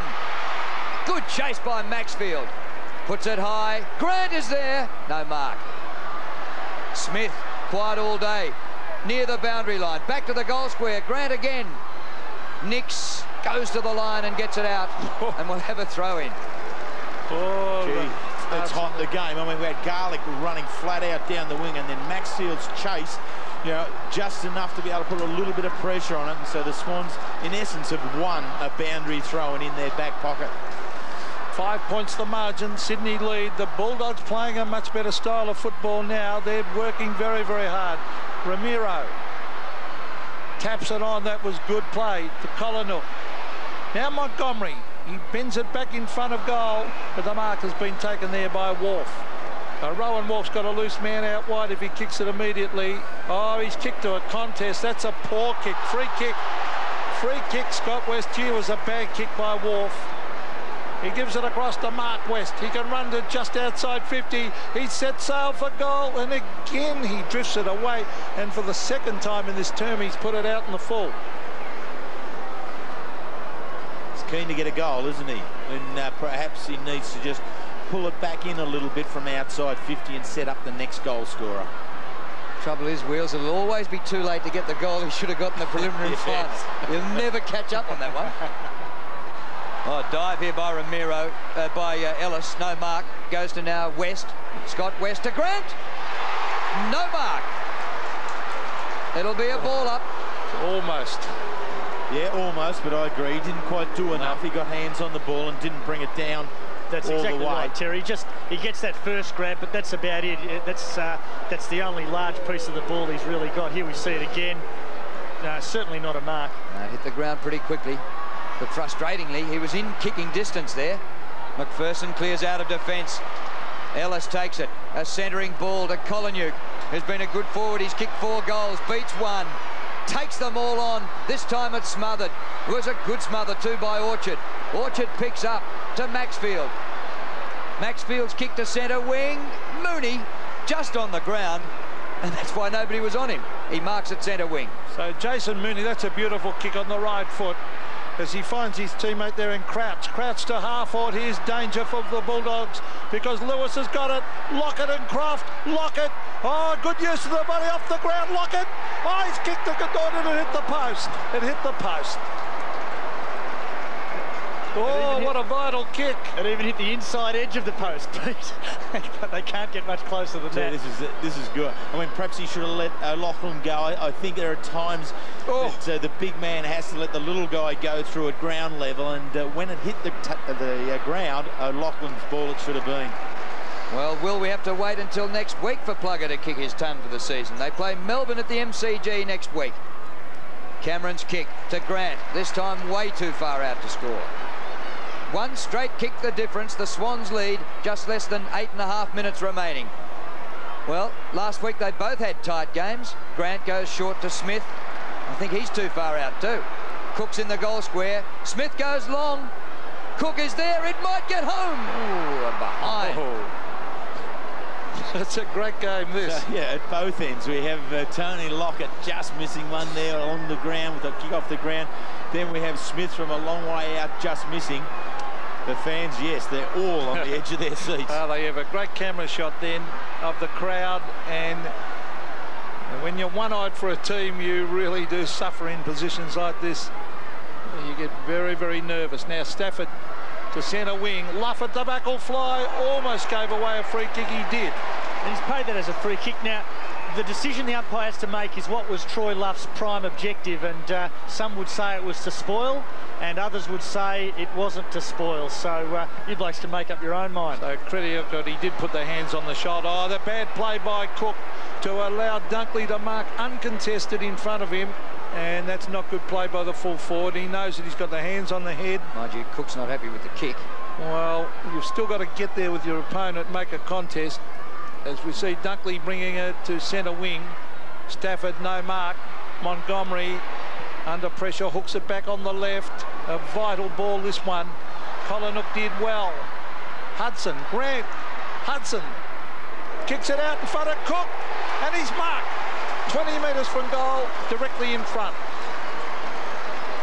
And that's the side of the ground you want to be on, kicking for goal. But if he kicks the goal, the Bulldogs are in front, Terry.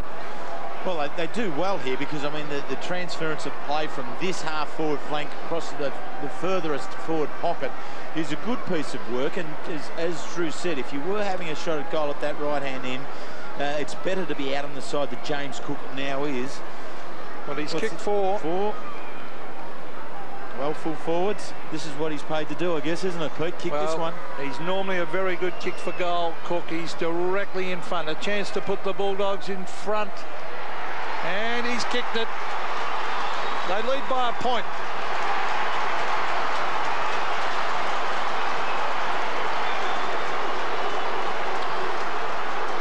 So the Western Bulldogs, they lost the lead early in the second quarter when Tony Lockett got 2 quick goals. And since then, it's been an up and down scoreline with Sydney being in front right throughout until now. Cook's the player who's starting to come back in now. 2 goals in this last quarter, 1 in the third, has made an important player in this second half.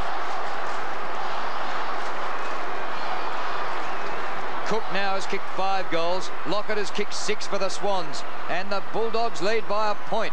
Back in the middle with just less than 6.5 minutes to go. Here come the Bulldogs again. Kolonyuk wrestling. Oh, good mark. Did well on Orchard. Right in front, but a long way out, at least 60 metres. Cook is there, Smith in the goal square, and Grant short. Now, Chris Grant, 50 metres out. That's about the limit for Grant.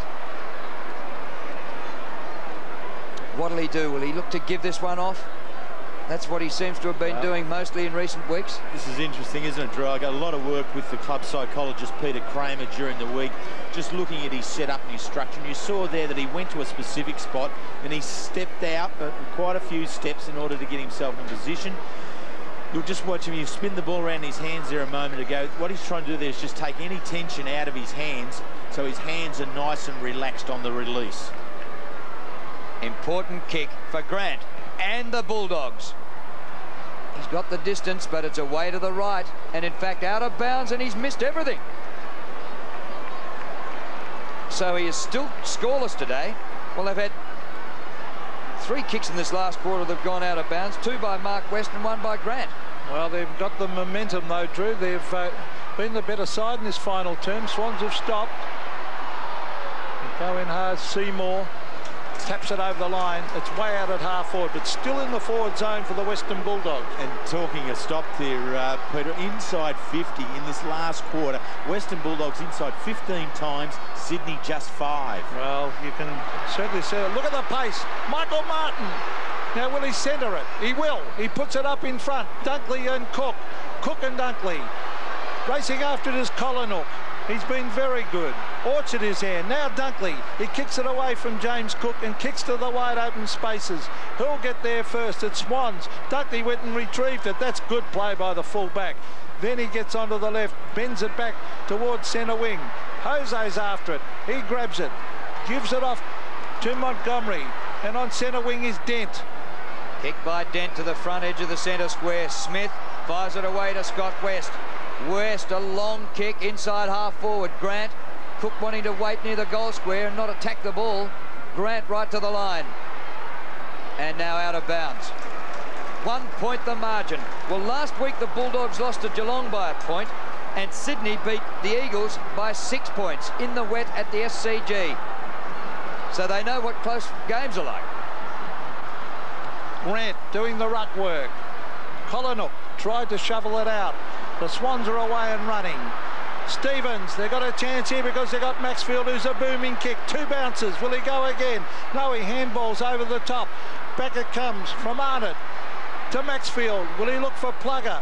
No, Plugger is led and he's kicked to the Bulldog players. Oh, is that a free kick, O'Loughlin? No. He went down. He's lying on the ground. He felt he got it round the head. Let's see if he did cop that in the head. I don't think Just you can deny on the ball. Contact was there, but the footy was what they were after. West was certainly after the footy. You'd have to say the contact with his head was coincidental with the attempt to get the footy. You still can't hit a bloke in the head, can you? If it's coincidental with your attempt to spoil the ball, as it was in that case, Pete, yeah, that's okay. Well, that's the instruction given to the umpires anyway. Fair enough. Whistle's gone here, and what have we got? Free kick to the Bulldogs. No, I think he's wanting to do it again. He wants to do it again. I think the runner or the doctor or the whoever it is that's out there, one of those extras that hang around the track, was in the way and impeded the play. Yeah, good call. Fine. I reckon that's exactly what happened. Here's Creswell. The hand pass a bit too slick. Martin with fresh legs. Kicked by Michael Martin. Montgomery on 2 knees takes the mark at centre wing. Talk about fresh legs. Here he comes again, Drew. The sprinter off to Grant. And Chris Grant marks again. That's number 9 for the game. Up to the 50 or short. Right. Martin for the Well third done, time. Johnny Stevens. Stevens a good spoil. Comes back to Stevens. Swans trail by a point. We have 3.5 minutes left. Nix, centre of the ground. Good pass. Mark taken by Mooney. Jason Mooney almost right in the middle. They haven't got the run in their legs that they had earlier. No. Now he's looking for someone to lead wide. It's not a bad looking kick. Lewis taps it back, but he can't keep it in play, and it's down in the half forward area. Just over 3 minutes left. There's the Bulldogs Brains Trust. Terry Wallace, Brian Royal. A big game, this one, to get up level on points with North Melbourne. Ruse doing the ruck work. Arnott goes in hard on Ellis. The ball comes free to Cook, and the umpire's going to bounce it. Just Sydney need to be very direct now if they want to win this game. I mean, all players know now that it's 20 minutes plus time on. The clock on the scoreboard tells us coming up to 25 minutes, so they should know there's not much time to go. They need to go long and direct. A kick by Lewis. O'Loughlin goes to ground. Lockett's got it! It's close. I think he's kicked it. Swans in front by 5 points. And I agree with her, Drew. This is a fantastic game of footy. Just seesawing in this last quarter, and ruck contest, and then Dale Lewis gets the ball down to the goal square, and Tony Lockett just good enough to make some space and kick the goal. That's fantastic play, and there are some tired legs out there, but still good enough to convert it.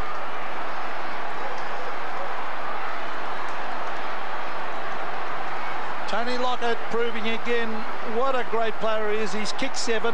They lead by 5 points. He needs 2 for his 100.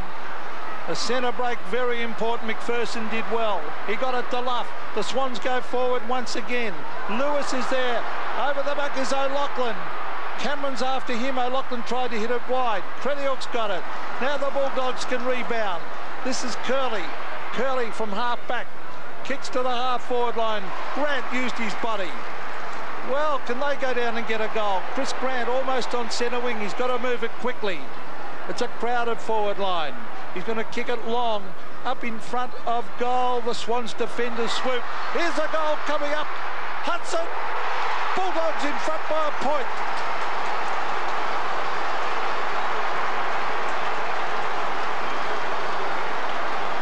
Two goals in the last quarter to Hudson, but if you want to give that one to anyone, I think you've got to acknowledge Chris Grant. His last quarter here, he's had 9 disposals and 6 marks.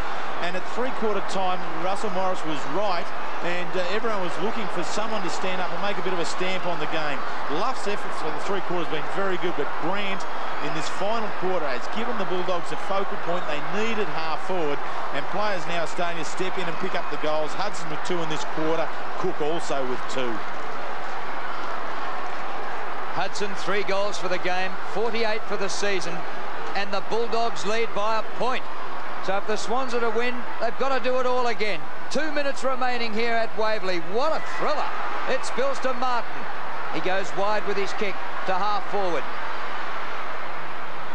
Getting back there is Seymour.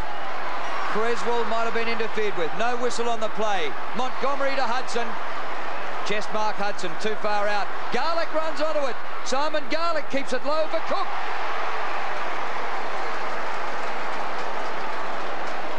James Cook, who has kicked 5, 2 in the last quarter, could nearly seal it here.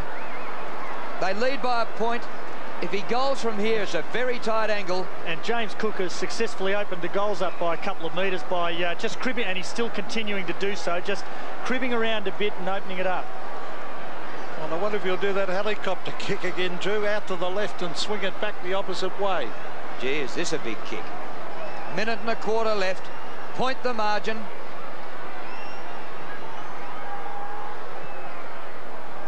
It's well left. It's coming back.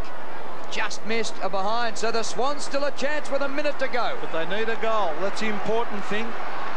A point won't help them. They've got to race it down the full length of the ground with a minute to go and kick a goal if they're to win this game. So pressure on the kicker.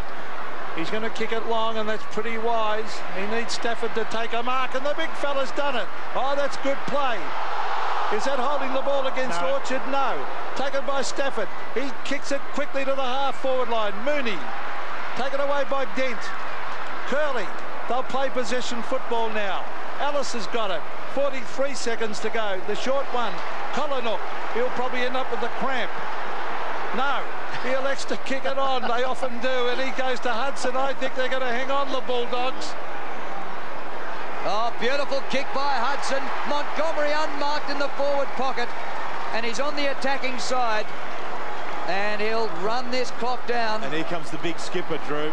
Big Scotty Wine. We're going right over to him. They're in control. So now the umpire's called time on, and the clock has stopped at 15 seconds. So I don't think it really matters here. He's not going for goal. He's using up time. Cameron. And the Bulldogs, after a heartbreaking 1-point loss last week, are going to get up this week.